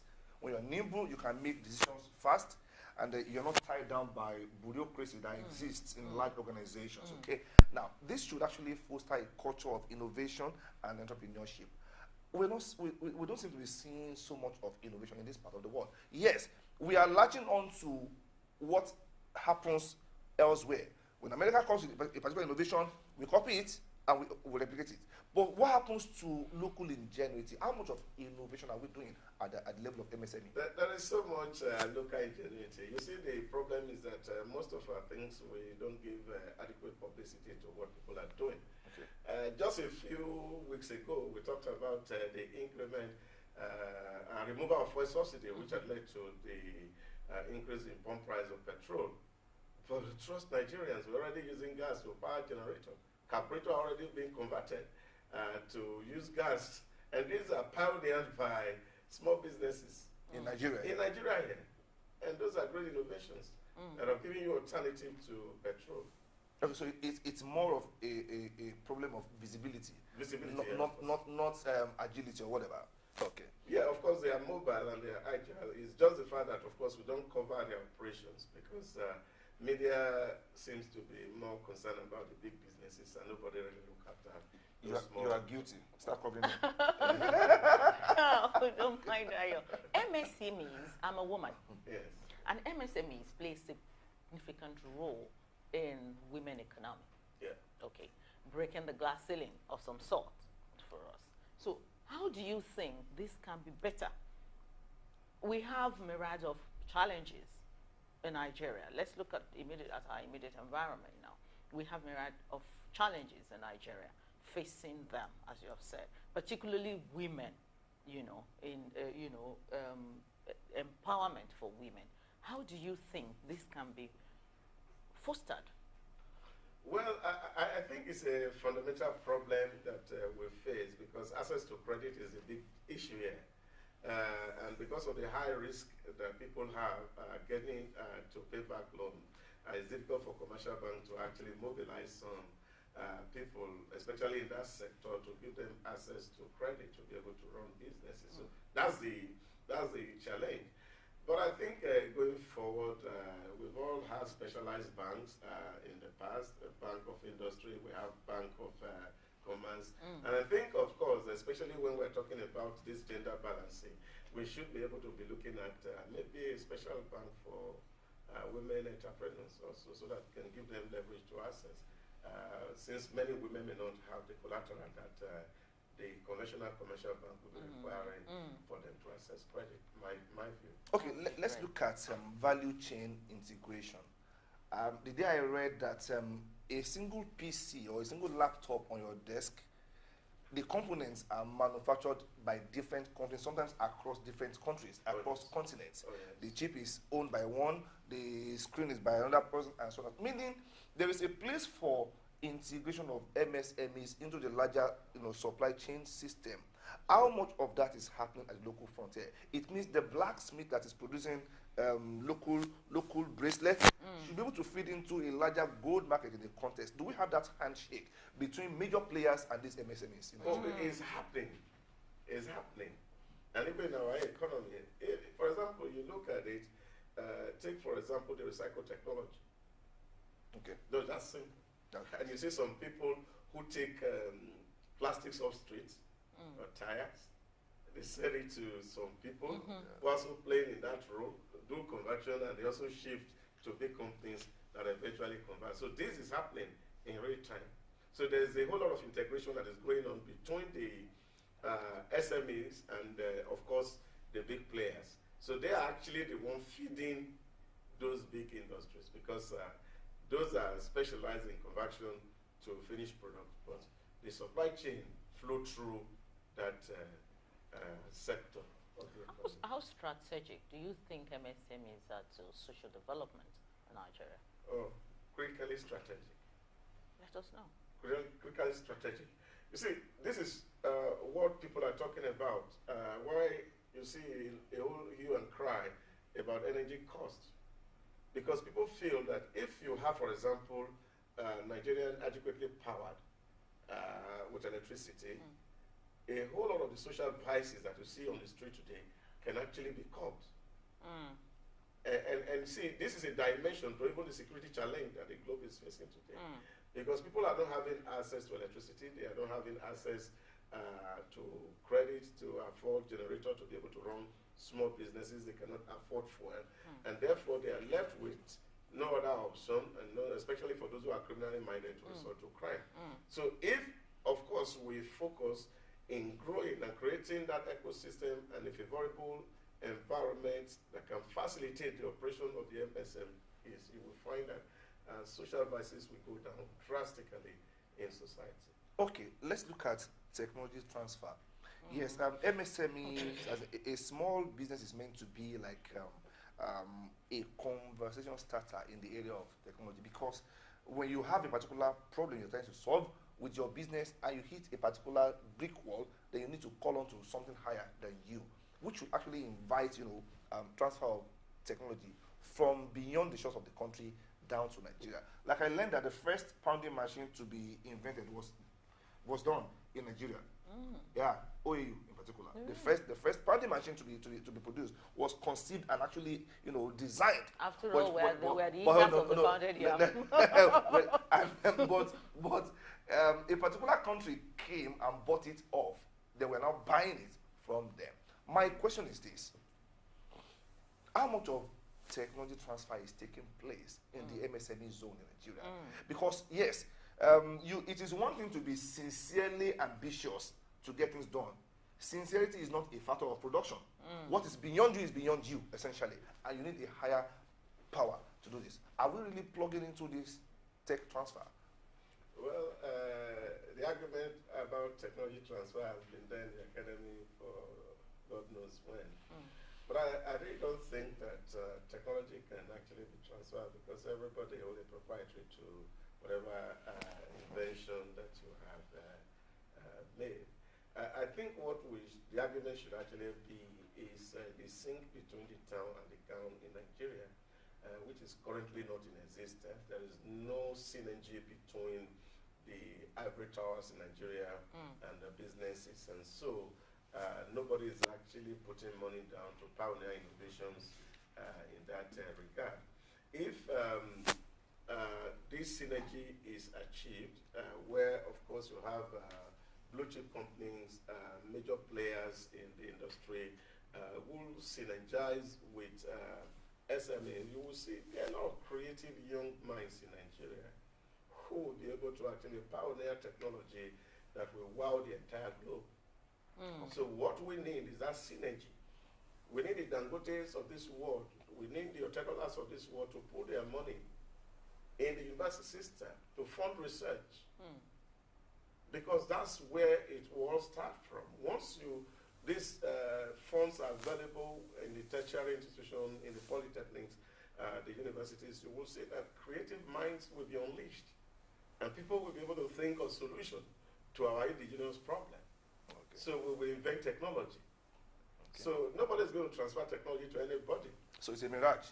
But that's a mirage. Don't think about technology transfer. Oh my goodness. Think about your own invention so that you can also solve your local problem. That's what technology is about. You have a problem in your environment, and you are also thinking, how do we figure this out? And then you stumble into a solution. And then, of course, you can commercialize it in detail. Okay. See, we have said it before. SMEs, they operate at the grassroots. Yes. And thus, they are closest to the people. Thus, they maintain cultural values of the people. If they help us transmit further our cultural values, how strategic and important do you think governance or government should take them? And how important do you think they should provide for their needs and make it more comfortable for them to operate? Yeah, I think government to a very large extent is doing the little bit they can to assist this part of the economy to survive. But again, there are a whole lot of issues that we also need to talk about, because we're also talking about culture, which is also a very fundamental problem that some of us will also need to deal with. The thrift culture is completely missing in our environment. And that's what separates us from countries like South Korea. I was having a conversation with a friend in Kano about 2 weeks ago, and he was telling me of one of his colleagues who was doing excellently well in agriculture. For example, production of rice paddy. And of course, the first thing he thought of doing was to go buy a Hummer Jeep. And acquiring cars. Of course, these are supposed to go back to investment, but this is a really fundamental problem for people who play in that sector. It's not as if money is really not coming, but we also look at how we also spend our money on things that may not add value to the business. So government may give you money to start. Somehow, interaction with a lot of people who play in that sector, they can actually not differentiate between profit and capital. Okay. Because financial literacy is all very poor in that environment. But I think maybe that is the area where government must concentrate so that people have to be enlightened on how to grow with. And so that the businesses can transcend them. Yeah, definitely. Okay, now let's look at some of these challenges facing MSME. We've spoken, so much about their potential to boost the economy, to drive cultural integration, and so on and so forth. But we do know that they say that is it 8 out of every 10 businesses will fail in the first 5 years. Yeah, I've seen people start businesses and they close. Relatively so anyway, in 5 years or less than that. Now, when you ask them why did you close or why did you fold up, they will tell you they didn't have access to enough fund. That is one school of thought, that funding is the problem. Yet, another school of thought believes that you don't need money to start a business. You need money to scale it. I know a lot of venture capitalists who don't give you money to start. They don't give startups money. You start it anyhow, and they come to fund when you have proven yourself that you can be profitable. Now, speak to the challenge of financing to SMEs at our level. Well, there's a whole lot of challenge that faces SM in terms of financing. You see, but again, for me, there's a whole lot of cultural challenge that we have to deal with more than the actual problem of financing. The commercial bank could actually avail SMEs some loans, but the problem is the default rate is also very high. And this is a real challenge. And this is because many people don't think their business process through. Okay. When they are requiring funds. And this is a big problem. Because you can start a business today and you're thinking that you're going to start to make profit tomorrow. So when you're going to start a business, you need to think your business holistically through, to look at it in the next 5 years, at what point will I break even? Some people just feel that to start a business, I take a 2 million loan, then I rent a shop, I buy a clipper, and that's it. Now, but you are going to have somebody who's going to be operating the clipper, and you're going to pay that person. And sometimes you need to pay for petrol, which is the running cost that you're going to deploy. You don't factor this in at the point of start. So you just invest in equipment and probably in the space, and you're not thinking of how that business will be sustained over a period of time before the business itself will start to make profit. Okay. This is the real challenge about financing. So when people go out to ask for loan, and you're asking for loan, you have not actually factored in some overhead expenses that is going to happen. You're not calculating with the rate of inflation, how is it going to grow in the next 2 or 3 years. And this requires a lot of academic thinking. And so when you have people who can actually draw up a good and a sellable business plan, the bank itself is at least giving you loan, and that's why the rates are high. Yes. Because they are sure that definitely you're going to default at a point. Wow. So this is the issue. I've heard so many MSMEs complain about poor infrastructure, deficit of infrastructure, debt of infrastructure. What infrastructure are we talking about that is limiting them, or that are limiting them? Yeah, you see, there's a whole lot to talk about. We talk about the electricity infrastructure, talk about the road infrastructure, especially even in the logistic environment. A friend of mine, an Indian who came to do business in Nigeria, told me a story how he brought some products from Kaduna to Lagos and was supposed to be shipping from Oshodi area to Apapa. And then, of course, that stretch of road should take him for like 30,000 to just get to the airport, to the seaport. But unfortunately, the people who were carrying the goods were telling him, you have to pay ×3 because we will need to sleep 3 days on the road before we can deliver your product. So as long as your product is in our vehicle, we can't carry another product.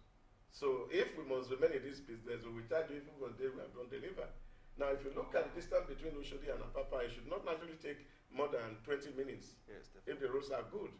But you see trucks that are lying down on the road for days. In short, some people are even cooking under their trucks because they are waiting to be able to access the airport. So this is a big problem. And if you are going to be producing for exports, you know what cost that will add to the cost of what you are shipping. And of course, it cannot be profitable. Okay, so So let's talk about access to markets now. Now, when we talk about access to markets, most people think in terms of access to foreign markets. You've been able to export your local products, which is good in itself. But there is this denial of access even into the local market. You are wearing a good piece of suit here. I am not sure you got them from here, or they were not made from here. If you have a made in Aba sign or badge here, and there's another piece of suit somewhere made in Italy, more likely, more people will pick the made in Italy, even if it was not made in Italy. Now, this in itself is denying our local products access to local markets. When we have not conquered the local market, how do we conquer the international market? And some don't even understand the process of getting into the international market. So speak to this. Well, I think, again, for me, it's also the culture of excellence that needs to also be imbibed in our environment. I don't think people are buying the suit that is made in Italy or made Bangladesh because it has a foreign badge to it. It's the finishing that people talk about. And I think that's where many of our people who play in the small and micro sector really need to improve. Many of our people don't put excellence in the work that they do. When you see an excellent job anywhere, you will admire it. Sure. Just take, for example, in the building industry, you find that even for people to help you fix POP, you have to go up to Togo because you're looking for somebody who can do the job good, not a shoddy job. Are you sure they're not looking for cheap labor? Not just cheap labor, good finishing. And that's what people want. You want to see a job well done, and you are there and you're looking at this. This is well done.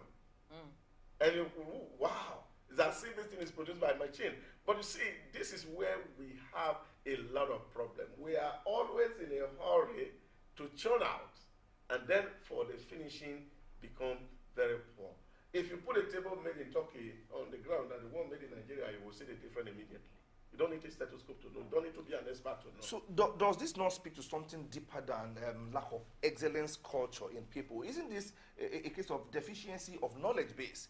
Maybe you don't. We don't have cost of production. Maybe at the local level we don't still have that education to to create that finesse in these products. What do you think? Yeah, I think I agree with you to some extent. That we really need to imbibe the culture of excellence. Yes. That anything that is worth doing is worth doing well. And if we imbibe this culture, even outsider will be looking for what you have. Because everybody is looking for something that is good. If you go to the US now, you find that even their local company, they are struggling with Chinese. Yeah, because they are producing good things with good quality at cheaper cost, and everybody wants to spend less money. People are not simply just nationalistic about the products they buy. They want to buy something that is good. And I think that is a culture that we all must imbibe. That anything we want to do, we must put our heart to it so that we can have a good product that can be acceptable both at home and abroad. They also complain often of cumbersome regulatory framework, excessive complex licensing. So it weighs people down, and coupled with multiple taxation. How do we resolve this? It's a very big issue. That's a very big issue. And I think this burden, of course, for me, should be one that the Tinubu regime should be really ready to take on head on. You see, because the government over the years have taken on so much social responsibility that there's a huge need for more funding. And the government think the only way to get more fund is to, of course, tax those who are trying to even help the economy to survive. But by taking more money from them, you're killing them. I'll give you one practical example. Okay. Some years ago, I started a tissue factory in Benin City. And of course, I was looking for facility to run that factory. And at a certain point in time, I got to the bank. Of course, I needed a C of O. So I decided to say, okay, this factory is on my land, so let me take a C of O for this factory. How much was I looking for? As running cost for that patrol was about 12 million. And the state government was charging me 13.5 million for a C of O for the same portion of land, which was far more than what I was looking for to invest in the business. This is a problem. Why they are charging me that? The local government, they are coming to ask for their rent even when the business has not started. So this is a big problem for SMEs. And if we must really survive, we must create that enabling environment that will enable trade and investment in our localities. Because the local government chairman, local government authority, they are chasing you with taxes. State government is chasing with taxes.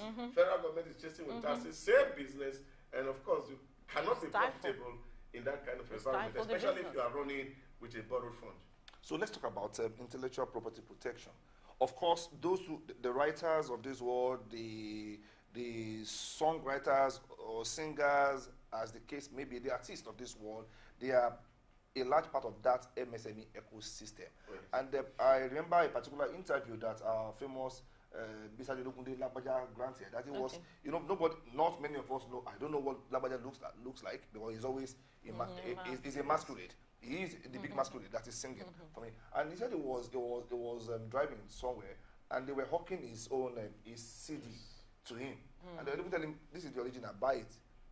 Who didn't know that it was the one, really? So, buy the original Labaja, and oh my goodness. And now, I have a book I published some years back. I have not gone public with it. Not because of anything, but, you know, when you go there, before you realize, oh, now they can bridge, you'll see your book out there. Now, and this is a bit discouraging for those who could actually play in that particular market. What do you say to this? Protection of intellectual property. It's a big problem in Nigeria here. It's massive. It's massive. What can we do? And again, for me, it's also to speak to the moral fabrics of our society, which is so very weak. That's a problem. You see, it's like corruption is in our DNA as a people. How do we purge ourselves? This is, of course, this is left for religious institutions to do, really, who are supposed to be preachers of righteousness and godliness. Because it's important, it's fundamental. The Holy Book says righteousness is what exalts a nation. What that means is that if you live in an environment where people are morally bound and they are having integrity to understand that somebody had made some effort in this regard. But government does not. You see, government cannot actually do so much. What area is government going to face? We have different agencies. We cannot look for 200 million people to police 200 million population. This is the real issue. Because when people are deliberately criminal in their intents and intentions, there's nothing in Nigeria that cannot be faked. But really converting this ingenuity into productivity, starting your own line, or even asking for franchise for those who already have the line, we're not exploring that option. But we are just there to see how we can pull down those who are making effort to get the economy running. It's a very big challenge. If you start a small shop and put somebody there to run that shop for you, it will run it down. Oh yes, this is a problem. And these are the real issues that is increasing the cost of goods and services in our environment, because there's lack of sincerity, honesty, trust. Deficit in the Nigerian environment is so massive. Okay, so we know that there are no two ways about it. We have to grow our SME ecosystem. Yes. Otherwise, we're going nowhere. Yes. Now, what about climate change? Climate change, the effect of climate change now, is global. Where do we go from here? We can go on and talk about the challenges there. In fact, if we are to talk about it a whole month, we're still on it. Okay, so where do we go from here as a nation? Which way forward? If you were to make a policy prescription, so to speak, to not just the government, the Nigerian populace as a whole, whether you are a local player or you are playing on the big scene, where do we go from here? You see, for me, really, it's first and foremost to appeal to the consciences of all people, young and old, that first and foremost we should imbibe a spirit of honesty. Okay, that's the starting point, because that's what is missing. They told this parable of Chinese people putting a wall around their city to forestall invasion. And they built a massive wall with a massive gate. In 100 years, Chinese were invaded by foreign army. And of course, where did they pass? They came through the gates. They settled the men at the gate, and of course, they allowed them to enter into the city. This is the challenge we are facing. And this is what we really need to deal with head on. You see, because we point hands to government most of the time, but at the base where we all live in our community, we will need to embrace righteousness, and that's the way to go for me. Thank you so much, Dr. Idahosa, for being on the show with us today. And thank you for staying tuned. It's been an interesting time in our studio here today. I hope you're enjoying it. We'll go on a short break now. When we come back, we shall be treating another issue. Don't go away.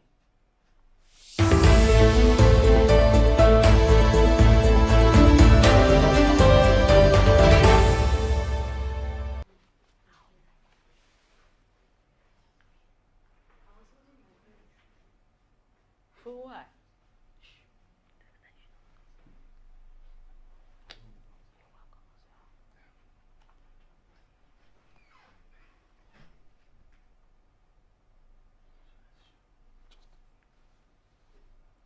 So when you talk about the quality of our content, we believe that quality is a function of an interplay of several variables, one of which is research.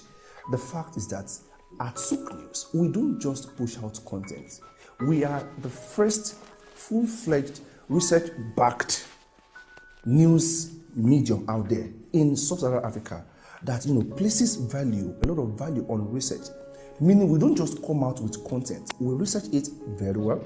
And this is not a third-party sponsored research we're talking about. That. We are not importing a research firm. We have a homegrown research center that is called Africa Development Study Center.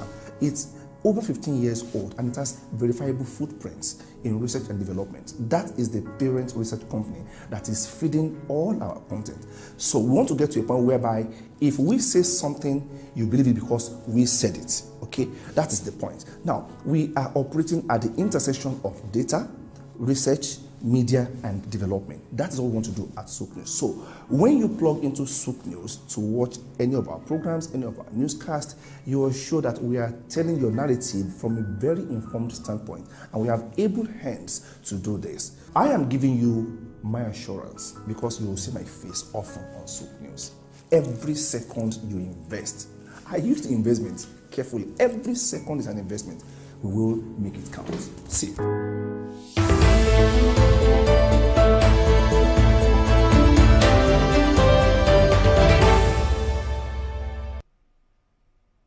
Welcome back. You're still watching Early Exchange on Souk News, and we are on the last lap of the interview segment where we're looking at cooperative societies and their role in nation building. Every first Saturday in July is earmarked by the UN as the International Day of Cooperatives, or simply World Cooperative Day. Now, this has been in existence. Of course, we still have in the studio with us Idahosa, journalist also. And this day was set aside since 2012 by the UN to draw attention to the impact of cooperative societies, or we some people call CTCS, okay, on nation building and economic development. And now the thing is this: what do you think is the success rates of societies and in the country? Yeah, we have people who have actually made a lot of money, a lot of fortune by joining the CTCS, and we have those who have cried sadly. So what is happening? What is the state of things with cooperative societies in Nigeria? Well, we see very less of cooperative society today, unlike when we were growing up as children.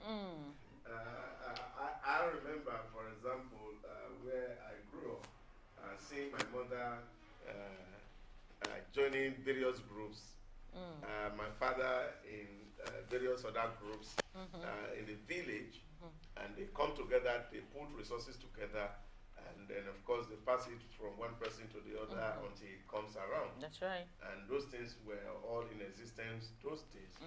And then of course, sometimes of course when it is any member loses a parent or thereabout, or they come together, pull resources together to give a befitting burial. These were all activities I saw growing up as a child. Yeah, but then, of course, in between, you find again some of these issues that we're talking about. A lot of people took those monies and they never were able to repay. And then, of course, you find those associations dying natural death. Yeah, but it is one good way, really, to grow an economy.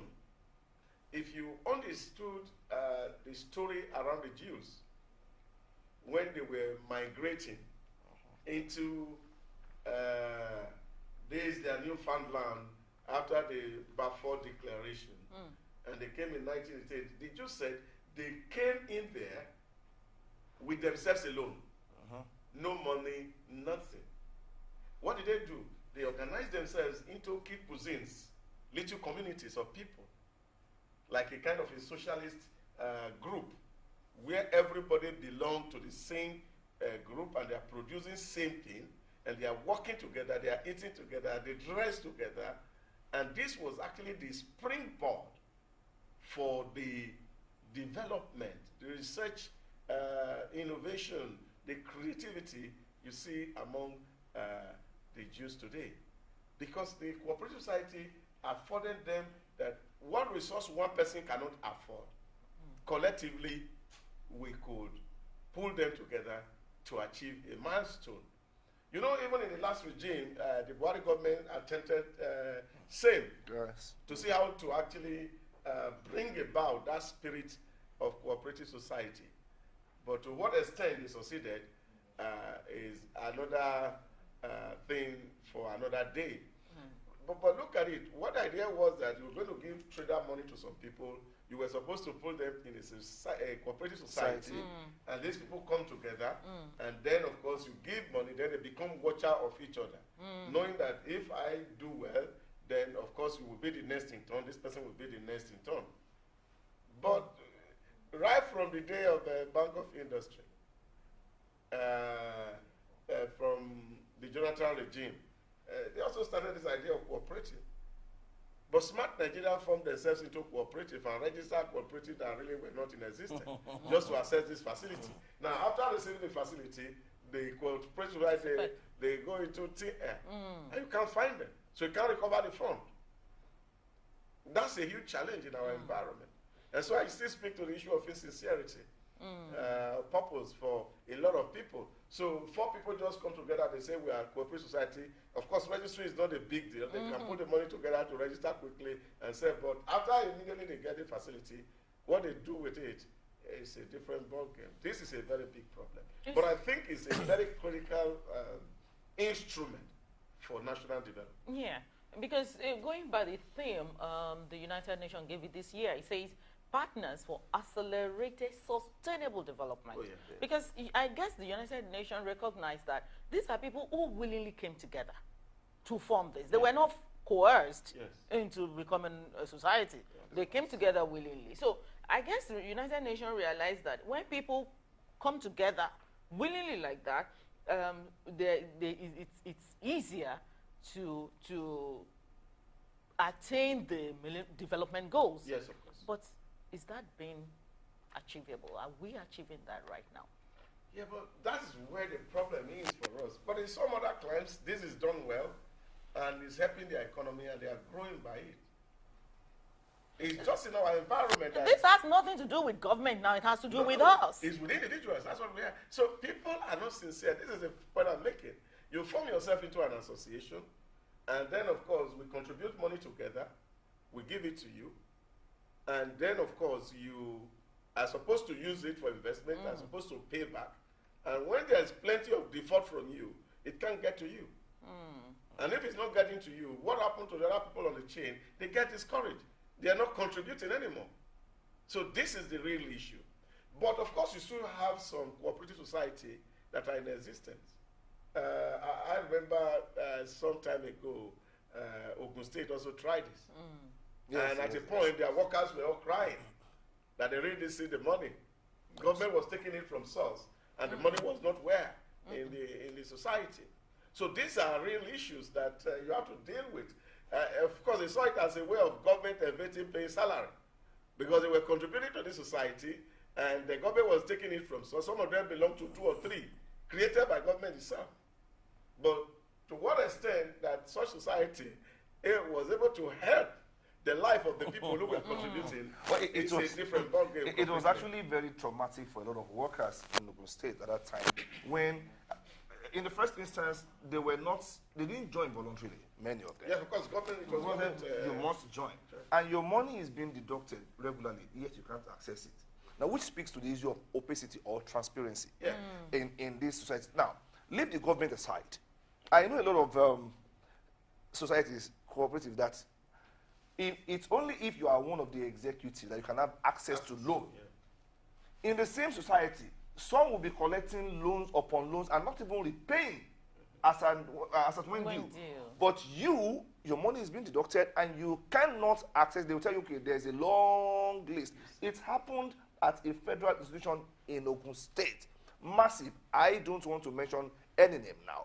To such a point that the president of that society had to be, suspended, and he is still serving, he's still repaying.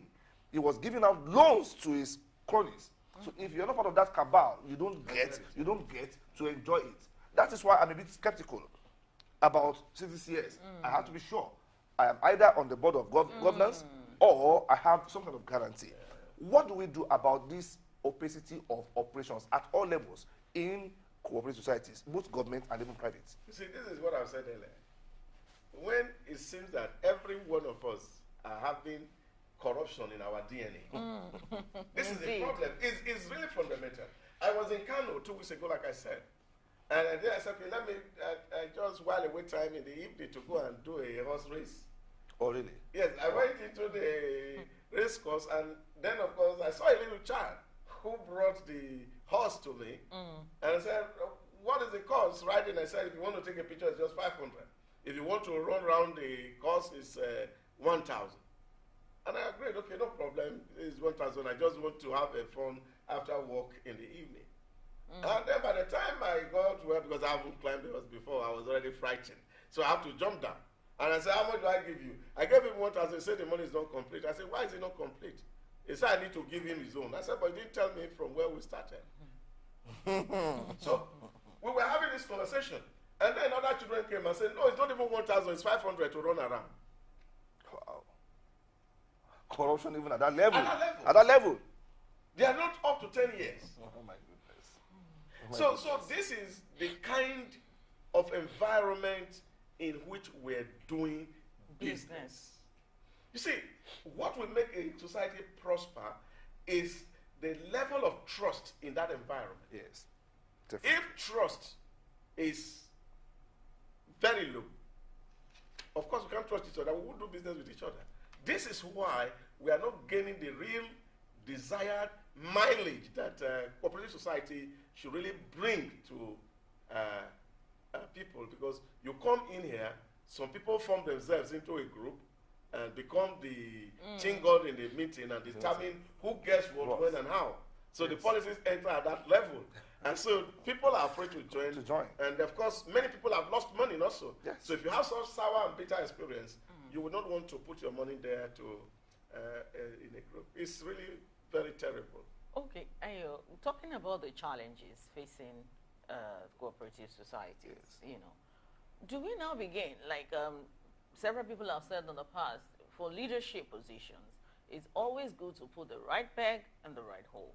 Do we also have to particularly shop within ourselves for those who have managerial skills to drive cooperative society? Or we can just, okay, if this cooperative society is set out to attend to agricultural needs or healthcare needs, do we really need to look for professionals to be the head so that we can be safe? As in separating ownership from management, like they always say. As one who had built capacity for people over time, you come to a group of people who are elites in Nigeria and you are having this conversation, everybody say, oh, bad leadership, bad leadership. But we tend to forget leaders are taken from the midst of the people. That's right. That's what it is. So every leader comes from a people. In my own village, what they say, there's a local parable, they say that it is the sand you see in your land you use in building your house. Definitely. Absolutely. You don't import sand from elsewhere to build your house. So if your sand is black, the color of your wall will be black. Well, that is... This is where we are. This is the very critical issues. Because we must be able to tell ourselves the honest truth. For me, this is facing what Professor Jim Collins in his book, Good to Great, called facing the brutal facts. Facing the brutal facts. That the cultural imperative that impinges on the wheel of growth, we have to deliberately talk about it. This is a real issue. So at whatever level, why are you going to get somebody who's going to be a manager? It's not that people are not well trained. People, they've gone to school, they are graduates, they understand their feelings. But when it comes to how to share, how do you remove the element of greed? Education has not been able to do that in Nigeria. No, it has not. It has actually wasn't it in a context. Okay, so now let's look at this. When the purpose of a thing is not known, abuse, they say, is inevitable. That's what they say. Yeah. To many people, they are not really seeing the real essence of having functional cooperative societies. It has become a cliche. You see it. If you look at CTCS, the Market Association, you just see that it has little meaning to the average Nigerian any longer. What is the role of orientation, awareness building on the part of God? Because cooperatives are meant to be partners in progress to the government of a nation. No government has the financial muscle to sort everybody out. No. And when you talk about raising funds, raising capital for your business, they say, look inward. Start from people you know first. Your family members, then probably CTCS people. Now, if I don't understand how much benefit I can latch onto in CTCS, why would I do it? So what role does orientation play? Yeah, I think it's not just orientation, national organization. I also feel that it will help also to build the trade culture in Nigeria, that we can actually infuse it, not just teaching it in commerce alone at secondary school level. Okay. We should actually have people, schools curriculum across board should really incorporate, because it's an engine of growth. Yes, definitely. So that people understand what it means, and people like minds can come together and put resources together. And then, of course, you have a definite rule that is known to everybody. Probably written, maybe a template provided by the Ministry of Commerce. And then people run by that and understanding that, look, this is a business structure that needs to be sustained. And if we are talking about entrepreneurship, we must also be talking about, because access to fund is critical to entrepreneurship. Very, very. So we must also be encouraging people to come into cooperatives, friends of like minds come together, put resources together to help themselves. But you see, the real fundamental issue I've mentioned is the fact that people have to be also be financially literate and know what to do with funds. Okay, now, there is no how we can remove internal rancor and membership apathy among the members. How do you think this can be effectively managed so that it won't affect, you know, the purpose for which the society was formed in the first place? You see, the issue is also to embrace governance. Is to embrace governance. We would need to have a board who supervise the cooperative. And many of them should not actually be part and parcel, necessarily have to be members of that cooperative. Okay.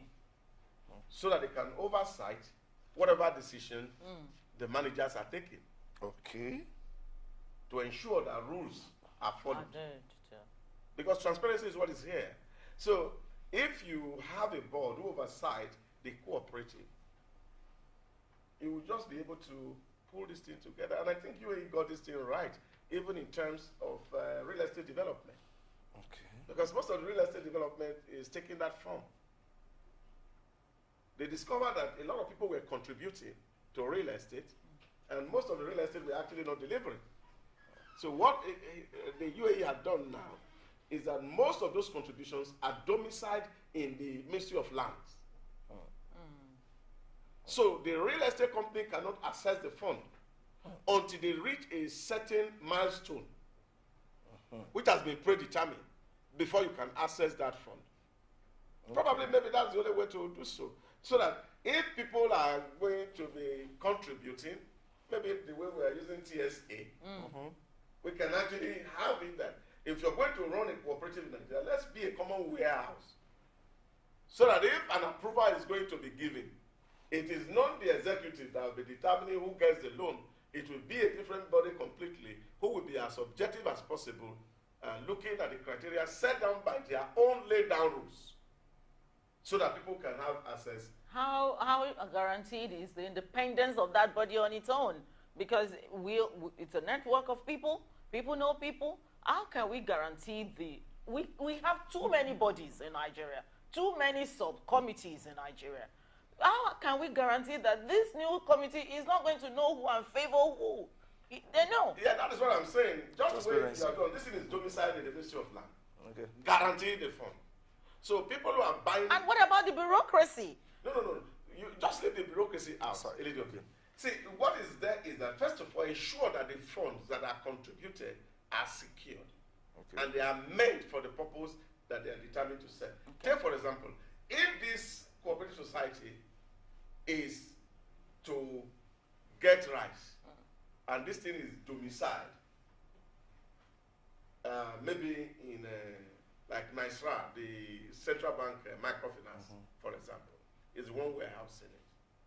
Then you have to apply as a member of that cooperative society with your business proposal, what you want to do. So it's valued by that agency, and then approval is given, and they can disperse. Because this is the real issue, because once trust is meeting in the environment, people won't want to contribute.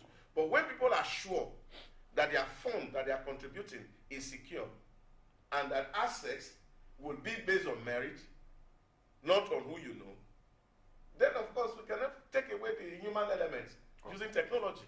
Okay, now, by its definition, a cooperative society is meant to foster cooperation, but not just among members. What happens to among other societies like you? Because I know that we rise by lifting one another. I would have preferred a scenario whereby this particular society focuses on education and does it beautifully well, supporting its members to sort education out, and another is doing something in the health department, and so on and so forth. But at some, I know they have this common meeting points where they only talk about some issues that affect, the progress of CTCS. But I have not seen effective collaboration among societies to tackle behemoth, projects and make a statement, even to the government, that yes, we can get it done. Yeah, but you see, because the way it is run is the methodology that is really the problem. Now, once we can deal with the methodological issues, yes, it will work. Now, what is it? You see, people form society, and you are giving somebody money to go and build a house. It's not income yielding. Or to go and buy a car. It's not income yielding. Chances are that person will be able to pay back is remote. But if it is tied around business operations, that will say that this person is going to make progress, then of course the societies will understand that, look, what we are about is that we are funding farming, and this is a commercial farm, not a subsistence farm. Definitely. That you're going to sell egg, you're going to sell tomato, you're going to sell vegetables. And at every market day, you are going to be refunding part of what you have collected. That's the only way to make it sustainable. Yes, definitely. Okay. It's been almost 3 hours. It's been. And it's been an enlightening time for me on this show. What about you? Yeah, for me, I think I'm one of the beneficiaries of today's Enlightenment Talk. It's our time flies when you have something solid to talk about. It is our maiden edition, and I'm happy and I'm glad that you all stayed through. Thank you very much for sticking by us all through the length of the show. Tomorrow is another day, and we come to the studio again, believing that you are there to start those conversations around policies, politics, business, development, and economy. Thanks to our analysts in the house, Idaoza Ozamanse, who is still here with us, and Sam Olowuje, who was here earlier on the show. And to all the people behind the camera, I want to say thank you to you. Tomorrow again, we are here. My name is Ayo Jimmy. Stay blessed. Thank you.